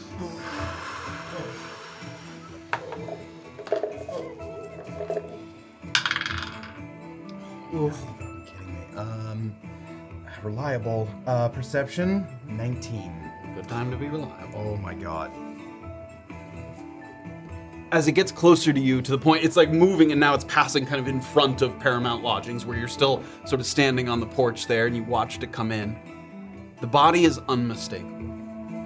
Short-cropped gray hair, solidly built, thick neck. It's him. And he's in a bad way. As he's moving through the thoroughfare, you hear the man, the fisherman that's leading, sort of, make way, please, make way. He's still got life in him. He's still got life. Gotta get him to the sawbones. Everybody, come on now, make way, make way. And he's sort of leading this horse through the thoroughfare, and the body's sort of... Are people getting close? Are people are looking, yeah, I mean, people are sort of curious about who it is. I mean, nobody gets so close that they're like getting in the way of the horse, you know, they don't want to get sort of hit by the horse, but people are sort of taking a peek, trying to get a look at the face, who it is. I want to try to get close to the face side. Okay. Yeah, you sort of circle around the face on the other side, but finding the cracks and not like I'm shoving through, but like kind of nimbly making my way so I can almost. Come on now, come on. Thank you. Come on. Oh, excuse me. wow, what happened? And I want to try to get as close as I can to the face. Okay, is there something you're looking for? I want to say something. Okay. You just sort of spoke as you were talking to the guy. Did you want to whisper something instead? No, well, that's me getting into position. So the fisherman, if you're not sort of talking directly to him, he doesn't even notice you. He's pulling the horse along. Then I come on, make room. Who did this?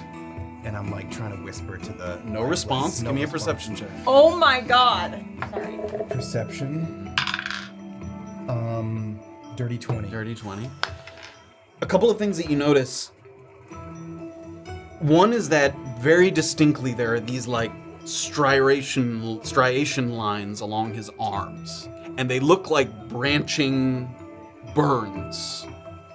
They look like sort of electric burns is what they look like. Like they start at the wrist and they kind of crackle out in these little patterns, starting at the wrist and going up his arms there. And it almost looks like you're looking at, like, you know, when you flip a leaf upside down and it has those little sort of branching brachioles on the underside of a leaf, but they're, you know, reddish. It looks like there's sort of a heat to them, sort of a burn. I mean, you don't know how long sort of they've been there, but you see that. So you're walking alongside of this. Okay, I'm kind of alongside. Is anybody talking to the fisherman? He's just kind of making his way? Yeah, I mean, a couple people kind of, like nobody's yelling to him, but I've seen him around before. I don't know. I'm gonna try to go to the fisherman. Like, you probably just have a brief moment because you can see the apothecary at this point. He's about to turn the corner and kind of go around, but you kind of come up along his side. Gods, what a specimen! What happened? Where did you find him? Found him by the creek, just uprivers a little ways. Looks like he'd fallen in. I was on my way to one of my good spots south of the pass. I come across him. Did he say anything? Didn't say nothing. Heartbeat's weak, but it's still there. Just make a little room, please. Of course, of course. No idea how long he'd been like that. Well, good on you for bringing him to the... Doc! He sort of yells, and the door opens, and you see Dr. Blaylock come out. Shit. He goes back inside. He gets like some gloves and things that he can kind of come out and check him. So yeah, he pulls him off. Yeah. Bring him inside. Come on. And the two of them, the fisherman and the doc, sort of sling him over their shoulders. Yeah. And they drag him in, and the door closes. TC just stands in the thoroughfare for a little bit, looking at the door like.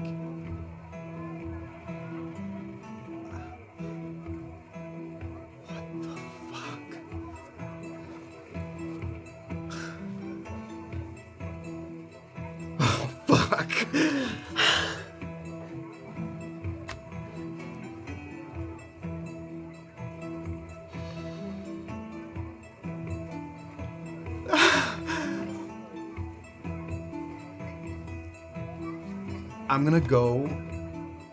I'm gonna head to his house. Okay. I'm gonna head to the his bluff. house. Up to the bluff. I'm gonna head straight there. Okay. Well, we'll pivot if you're sort of heading up there. Yeah. Back at Paramount Lodgings. And you've come back to Paramount Lodgings at this point. That you were headed back there. Yeah, give Niall a letter. There. Was there anything you guys were doing before you came down into the lobby? Yeah. I gotta roll. You do have to roll. Yeah, give me roll Is d6. What's this about? What is? Oh! That's 5. Yes, 5. That's the same yes. one. Remember she said something earlier? She was like, something might happen if something happens.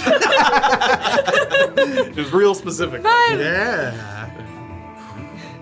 Find yourself. I feel as you kind of wake up, you sit up, and you can feel your heart sort of just beating very, very fast. And you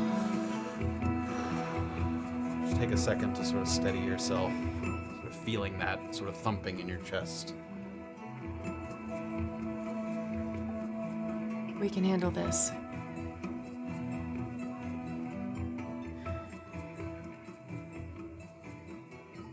I'm gonna slowly get out of bed, get dressed, and head out. Come on. Yeah, I think I've just been. Upon waking, you just kind of sit, probably on the end of the bed for about 5 minutes, just kind of like looking at the wall, turning the key over, just kind of listening for sounds next door. If you were listening and sort of just quietly sitting there, you do eventually hear her door open. You hear sort of and some footsteps out in the hallway. Okay. Yeah, with that going on, just kind of release a breath I didn't realize I was holding. And get up, quickly start getting dressed, figure out what I feel like traveling in for potentially the next 2 days. That's tough. Something a bit less garish, but more of a Explorer I casual. think a lighter, more explorer casual. I think it's a great. I think it's actually a great thing. Yeah, so just like I think a vest over like a pretty decent, a pretty nice button up still. The sleeves like rolled up over the elbow, and under the vest probably some suspenders to help hold his pants up, make sure they stay in the appropriate form.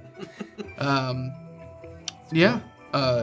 Grab my gear and head out. Probably just a couple minutes after I hear her door open. I get my stuff together pretty quickly. Sure.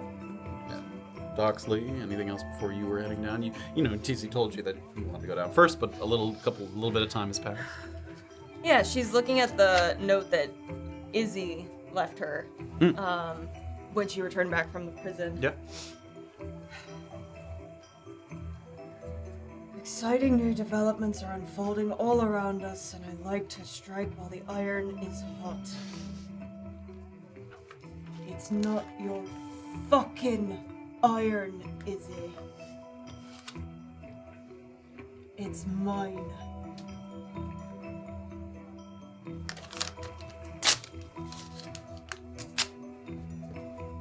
Get up, go downstairs for breakfast.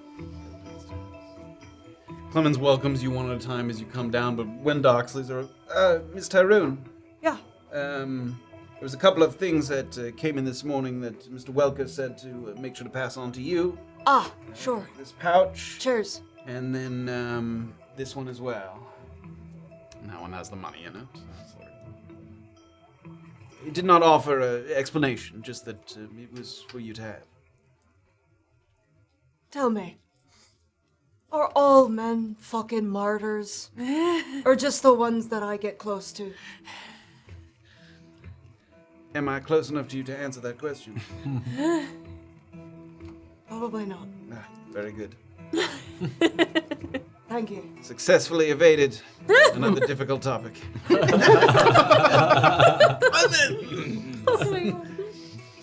Have a good day. You as well. And you see, we'll say you came down slightly after, so Lamont and Val, you see each other sort of, everybody's grabbing breakfast from the sort of kitchen area.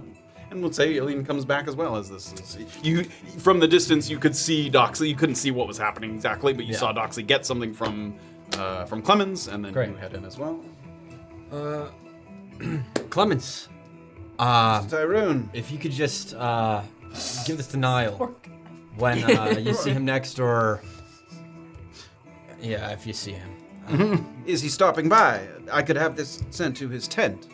He stays up in the Gnome Nook. Yes, actually, that would be fantastic. Of course. Great, that's it. Enjoy the day, sir. Yeah, you too. Okay, I'm gonna grab some food.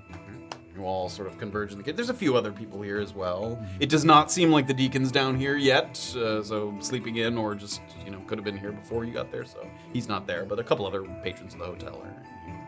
You guys all see each other? Breakfast. Yes. Yes. Everybody feeling rested, ready to go. We're cool to be friends now, again, friendly. So good to be friendly with you.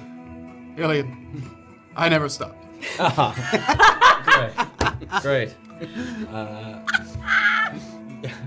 Let's have some food, a bit of nosh. Yes, nosh away. All right. Again, Val and Doxley just make eye contact. Start eating. Yeah, sit and start to eat a little bit. We'll pivot outside there if TC sort of... What am I doing? Yeah, I know. I thought for sure.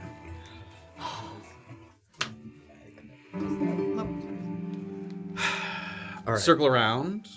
I want to go to the house. Get up onto the ridge. 1 house, 2, 23, your sort of heart beating faster and faster as you get closer. You think even some people kind of pass you by, sort of tip their hats, but you sort of don't even sort of nod back to them, or if you do, you're not sure that you did, sort of a quick nod, acknowledgement. And in a moment, sort of it goes by and you find yourself standing right on the porch. And that sort of for this, again, this block that has several of the nicer houses in Brunkhollow, this one sort of little modest single-story home here. Let's see if the door's open.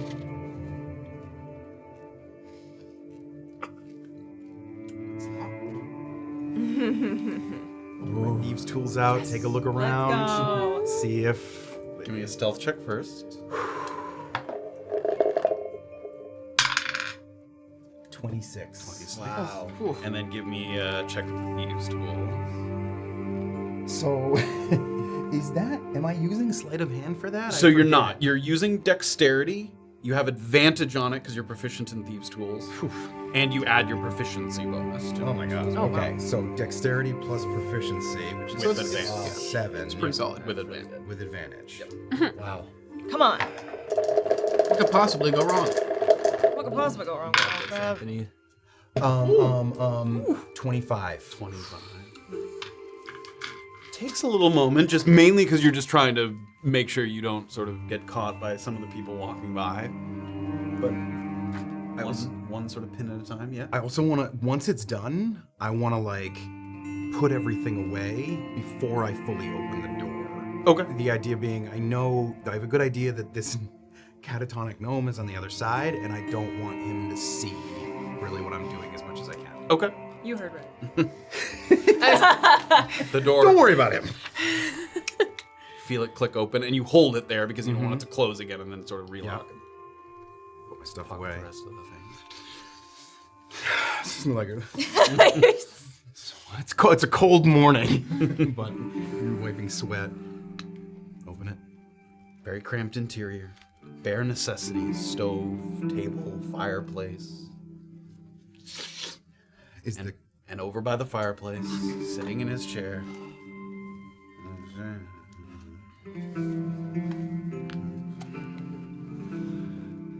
gonna come over to the gnome.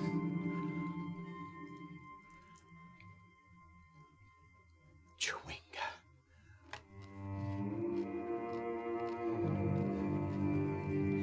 Can you understand me?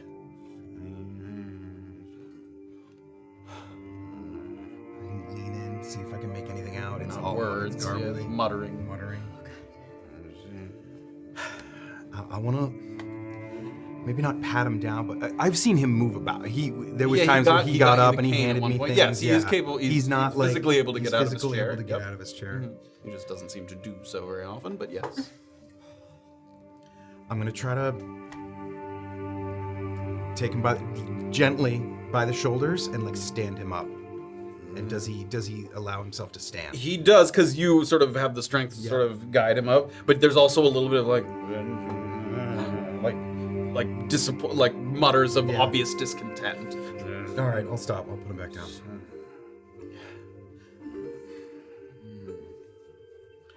I wish I knew. I wish I knew. The door to his back chambers there are closed again, like as they usual. are. Yep. The bowls are here by memory of the bowls. And you hear that little, as the wall opens. Take one last look at the gnome. His eyes are down. Yeah, he's like looking right into the fireplace, which doesn't have a fire currently, but Yep. he's just sort of staring into it. Go check out the rooms. If there's anything in there at all.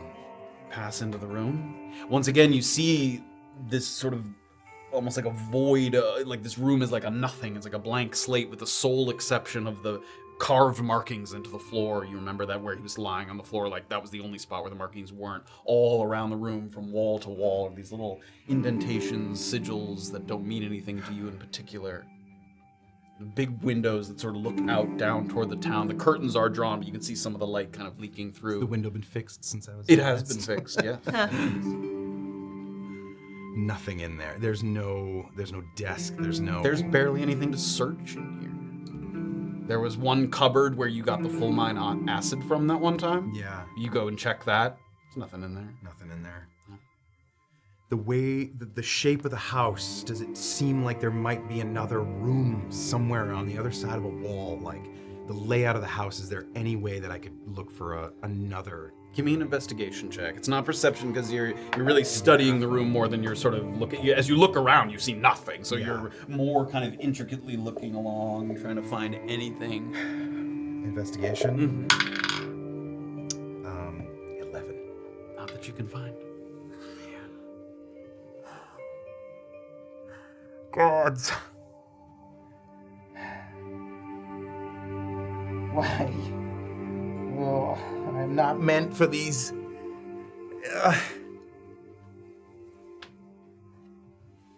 He gets I get out the paper. The original one, like not your. The one that says the statue. And I'm gonna get out and I'm gonna take a few minutes here to write the story that I was gonna tell him. Okay. Just of being. Didn't bring it up before, didn't think you would deign to hear the words of a goblin, but I really think there is something to this. Was able to heard whispers of it when we were there at the Goblin Raider camp, and then again, where this note was found, and again was solidified by one of the goblins that does the illegal runs back and forth to Fort Contrition, that there is something there. And I'll detail like the raider camp. Sure. That we disrupted. You have a pretty good idea, like describing that location if you want to. And so this says magic. I'm gonna tear off the. There's a bit at the bottom about the Thieves Guild. That's gonna get torn. I'm gonna try to. Looks at it again, tears another piece off. Spits on it, tapes it back, and I'm gonna leave that in the middle, in the sigils there, kind of where he was lying. Where I first found him him. lying before. Go back out, see how my gnome buddy's doing. Sitting exactly where you left him. You usually have something for me. No gifts today? No parting gifts, sir?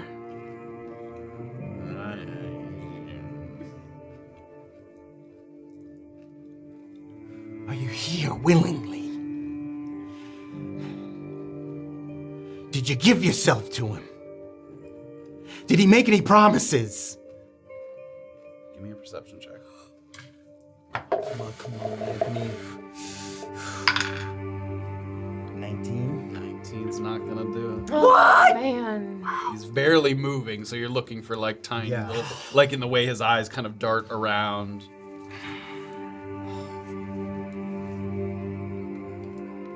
Fuck you and all.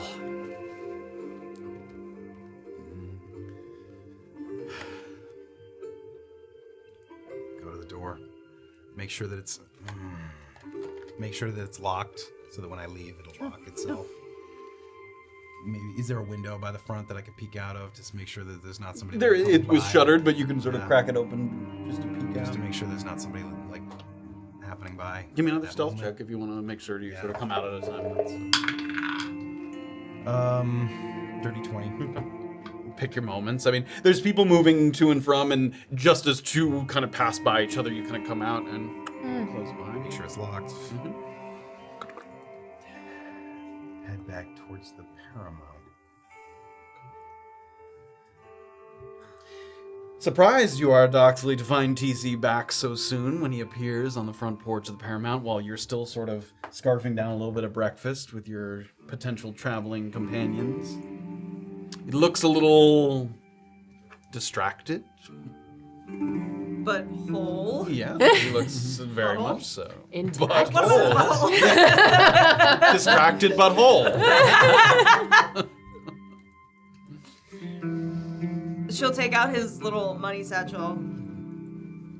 Now this one I think I was gonna buy myself something nice. This one I was gonna buy something for my brother. It's part of the kitty. Didn't you? Is this all you have?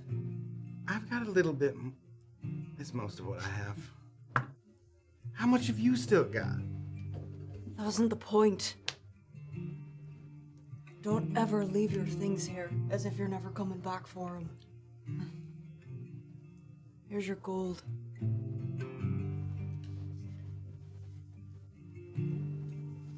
Val watches more. I was gonna say, like, just like eyes locked on the bag, just like.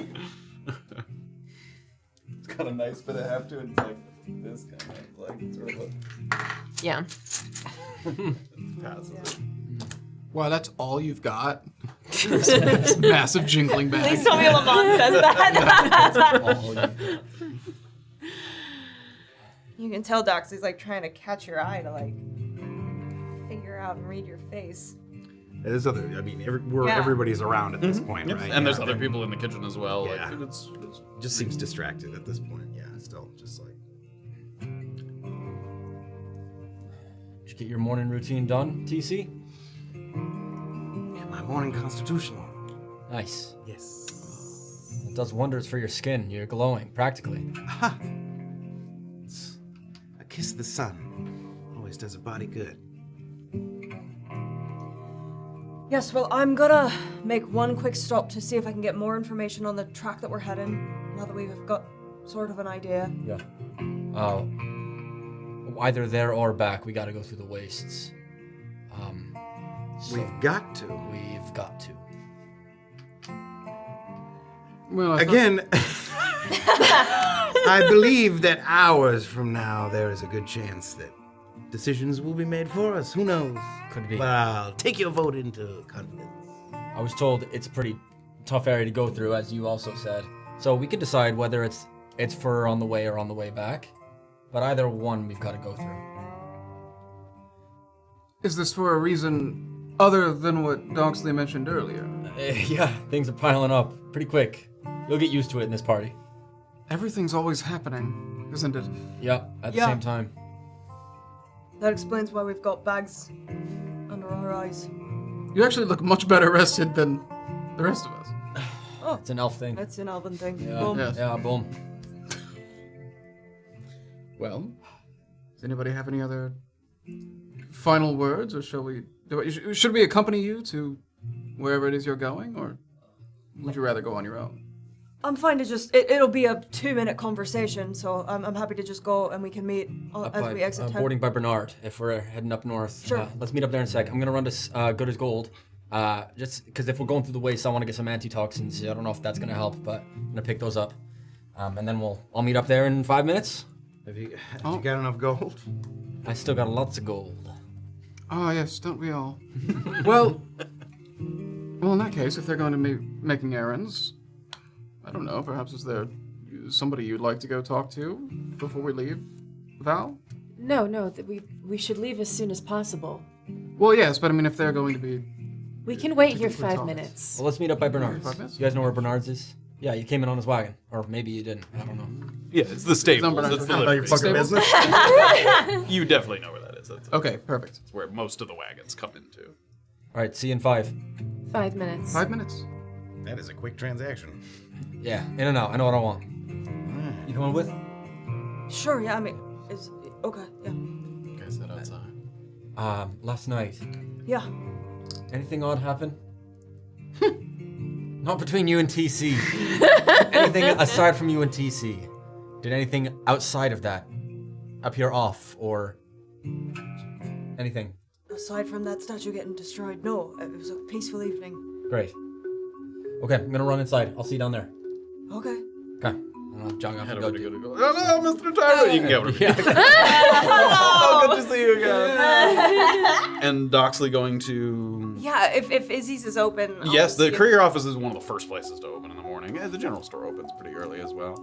She does seem like she's busy with a few customers, but when she sees you kind of come in, she sort of jerks her head in the direction of Wade, who's sort of sitting alone at kind of a desk by himself over there. And if you sort of head over to him there... Good morning. Morning. I spoke with Izzy last night about... Yeah, she told me that you spoke. Great. but heading north. So I was hoping to just come by and get a little bit of a scouting report if she knows much about the Pink Prairie, maybe the wastes leading into it. I can tell you about the wastes. I'm all ears, Wade. Pink Prairie's pretty easy. You just walk right through it. But the wastes, I mean, there's different theories as to what caused the pestilence. And he talks quietly as he does this with other customers. The leading theory is that there was some kind of earthquake, released some toxins from the underground. Another thought of it, maybe it's more of a cursed blight, rather than a natural one. That some great blasphemy occurred there. Some wretched beings incited some kind of ritual, caused a scourge to spread. But like I said, leading theory still, just some underground. Any reports of any phenomenal creatures that linger in there? Reports of some mutated creatures. Of what nature? Any nature. Right. Creatures with more heads than they ought to. Creatures with more limbs than they ought to. Doesn't make them particularly hostile. Can. Anything with the air? Anything that we can prevent ourselves from feeling sick? Yeah, you're gonna want to get yourself some bottled breath. Endure some of the thicker air there. Who sells that? Do you think the boys over at whatever that shop is named? No, but I bet Gujek will. You're just one happy-go-lucky fella, aren't you, Wade? Always aim. I can appreciate that. Bottled breath. Excellent. I'll tell Gujek to have some sent over to Paramount. All right, we were hoping to leave. No. I guess I'll tell him now then. That would be stupendous. And then, how much of a distance is this land? Is bottled breath enough to get us through it? It's gonna take you more than a couple of hours. How long does... I haven't used it. Just an hour. But you don't need it for the whole thing. Just for some of them thicker parts. All right. Feel yourself not able to breathe so much, that's what you use it for. All right. I mean, it's probably the fastest route out of the three. But sometimes people get lost in there. There's sort of a haze in the air that ebbs and flows. Sometimes it's thick, sometimes not so thick. Are you able to keep an eye on the northern mountains as you go through it? Not when it's at its thickest. But that's when that bottled breath comes in twice handy. Not only does it help you hold your breath, but you can blow it out. Make a big tunnel right through the mist. Now you're gonna lose what's left of the breath you got, but you'll be able to see straight ahead. That's pretty cool. All right. I should be back in the next day. I'll tell Izzy. Tell her it's in her interest. Okay. But I don't want to sound stupid if I'm wrong. Okay. I'll shoot him 2 cute little gold for delivering the message to Gujek. Keep your gold. What keeps you ticking, Wade? This mostly.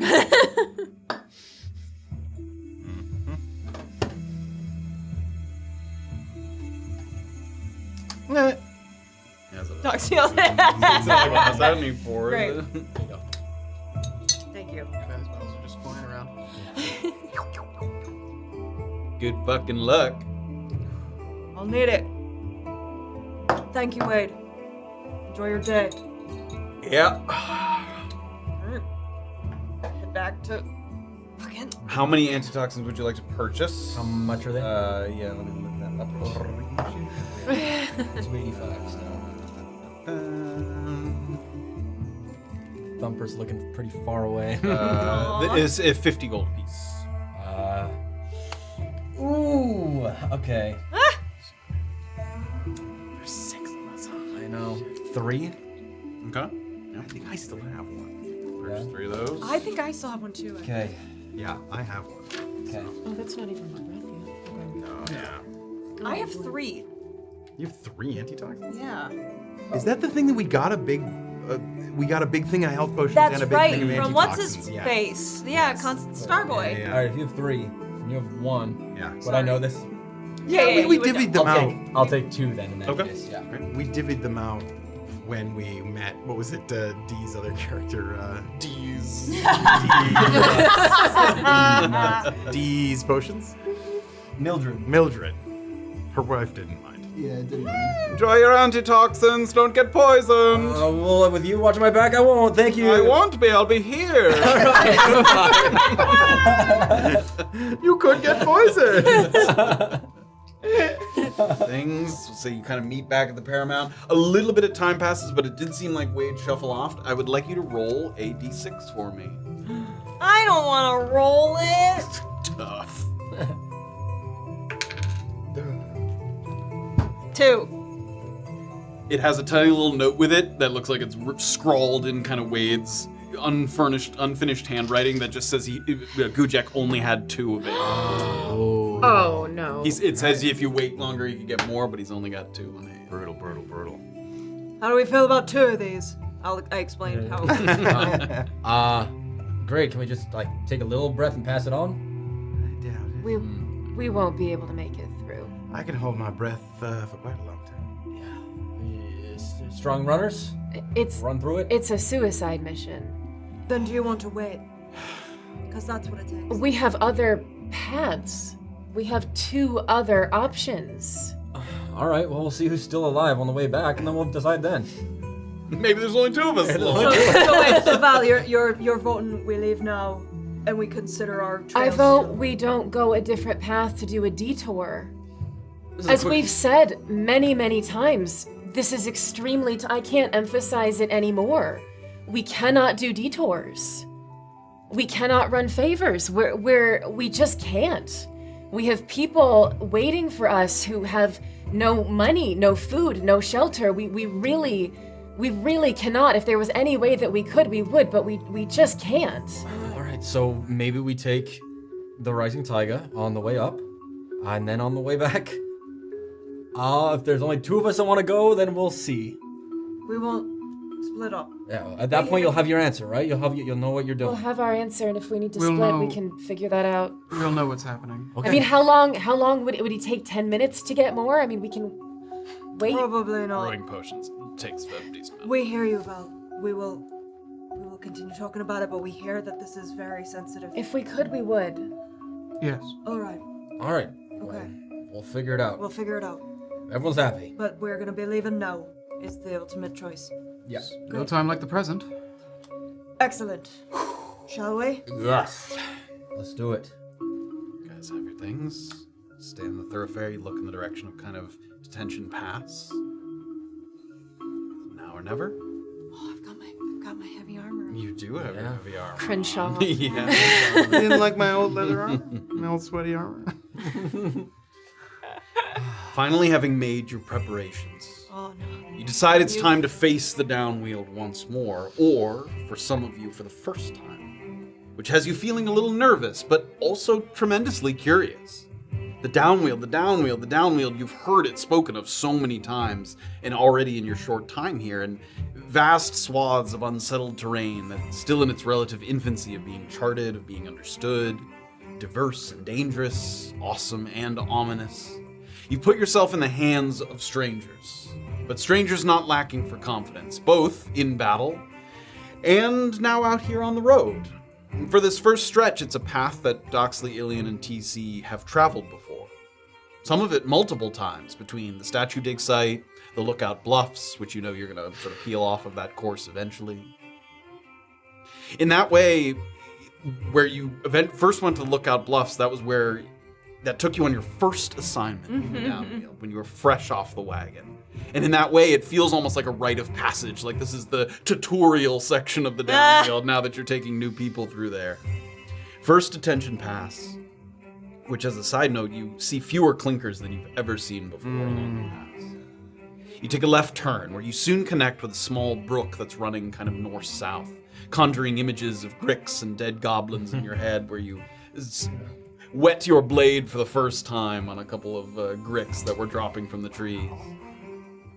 The next pivot is when you start to see an abundance of deep wheel tracks in the soil, a route that Bison's miners took many, many times over the months. The last time, it was Bruno Parrish who took you along this path. Yeah. A decent enough guy, someone that you've wondered about when passing by EOD. Did he follow Bison up to the Chittering Ridge? Has he gone off somewhere on his own? Or is he still around town and maybe you just hadn't run into him by chance? In any case, it's you blazing the trail for yourselves now, following the meandering back and forth arcs where the wagons and the miners avoided some of the rockier hills in the area. Some time passes. Continue your trek. The clouds above overhead are clearing up a little bit and the sun starts to beat down. Which is nice when you're sipping whiskey in the thoroughfare, but right now you feel some beads of sweat start to form on your forehead at the back of your neck. Illien, you in particular, you can feel yourself starting to breathe a little heavier, and not just because of the weight of the armor and the things you're carrying, you feel like you can kind of hear the blood in your ears sort of pumping a little bit. It's not just the physical exertion, it's kind of what you know is up ahead, and not far ahead like Pink Prairie is far. But beyond these next rocky hills in the distance, you know that you're not heading there. But Pocket Ace's Pass is where an ambushing Ramo Klein used the darkness to show you something for the first time. And you think about how your impression of him has changed in that time since that very, very first encounter. What you might have said or done differently knowing what you know now.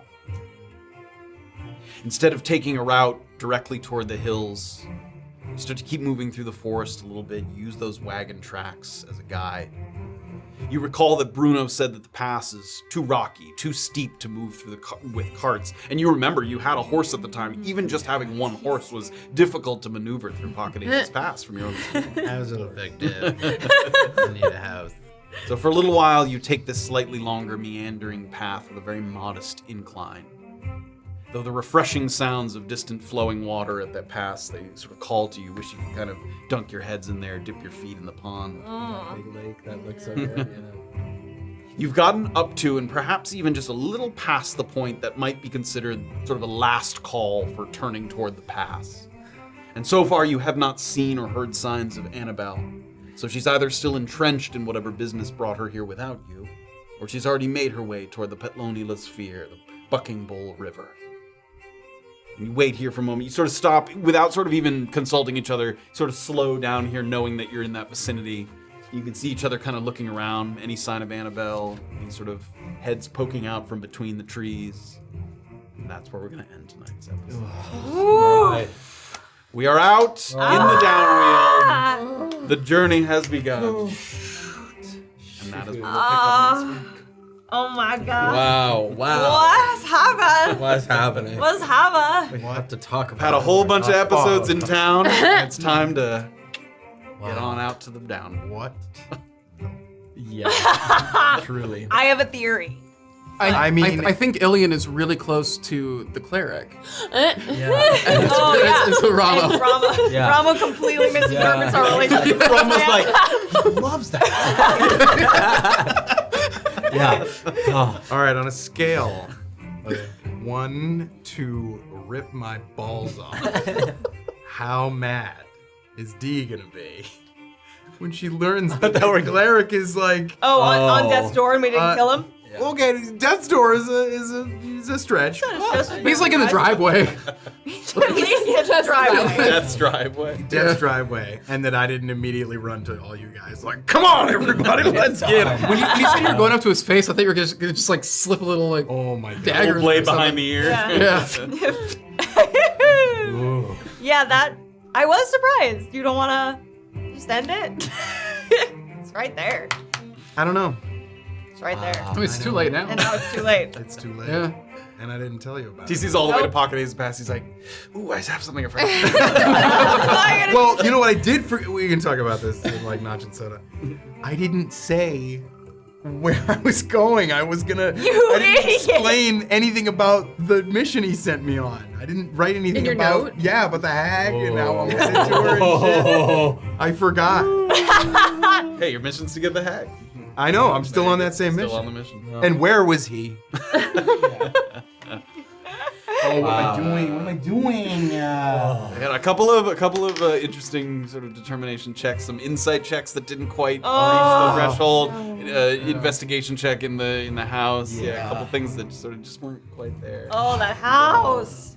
The statue. Oh, That gnome definitely like looked at something, like looked at some plot on the wall. So like, yeah, GC leaves and he's like, damn it. Tried to tell him about the cupboard. Well, join us in the Discord now, and then join us next Sunday night, where we're gonna have our episode before we go on vacation, as well as the Notch and Soda, where we can talk about all the juicy little things that are happening and are going to happen. It's gonna be a great Notch and Soda, I guarantee it. Wow. You heard it here. It's gonna be fucking sweet. Thank you all so much for joining us. Really appreciate it. Oh, you joined the Discord. and- I think there's a fresh fart in the Discord. Wow. Wow. Yes, so please Get go a whiff check of it out, that. courtesy of Mutant. It's a piggy. It's the pig. Oh, it's the piggy. Oh, it's very cute. Oh my God! Please. Fresh pig fart. Wait, what? Oh, wait, that is so my God. That's really cute. good. That is There's no good way to. Oh my God, that is so Wow, one for- cute. one for the Thank Wow. you, Mutant Chandler, once again. Wow. Yeah, you That's killed it adorable. again. And where can they That's find 3 that? for the piggy right there. officially canon. I didn't picture it looking like a pig, but He's that setting you is up, bruh. what it looks like. Yeah. Where can they find that? On the Disky? Oh, Discord.gg. Yeah. On the disc. On the Disky. Yeah, they had like Oh, the man. Vinky energy. Da Vinci. Nice Big Ross did a bit. Orchidio did 69 bits. Laura Sky 30 bits. Oh yeah, Unusual Solutions. Thank you for rating us. I'm so sorry that we were in the middle of role-playing. Orchidio did another 20, then 69, then another 20. Resi, just JC Cosplay resubscribed. Orchidio did 69 bits, and then Spectre resubscribed. Thank you guys Thank you all so so much. much. Thank you. Thank you. Ooh, Appreciate you. Oh gosh. Wow.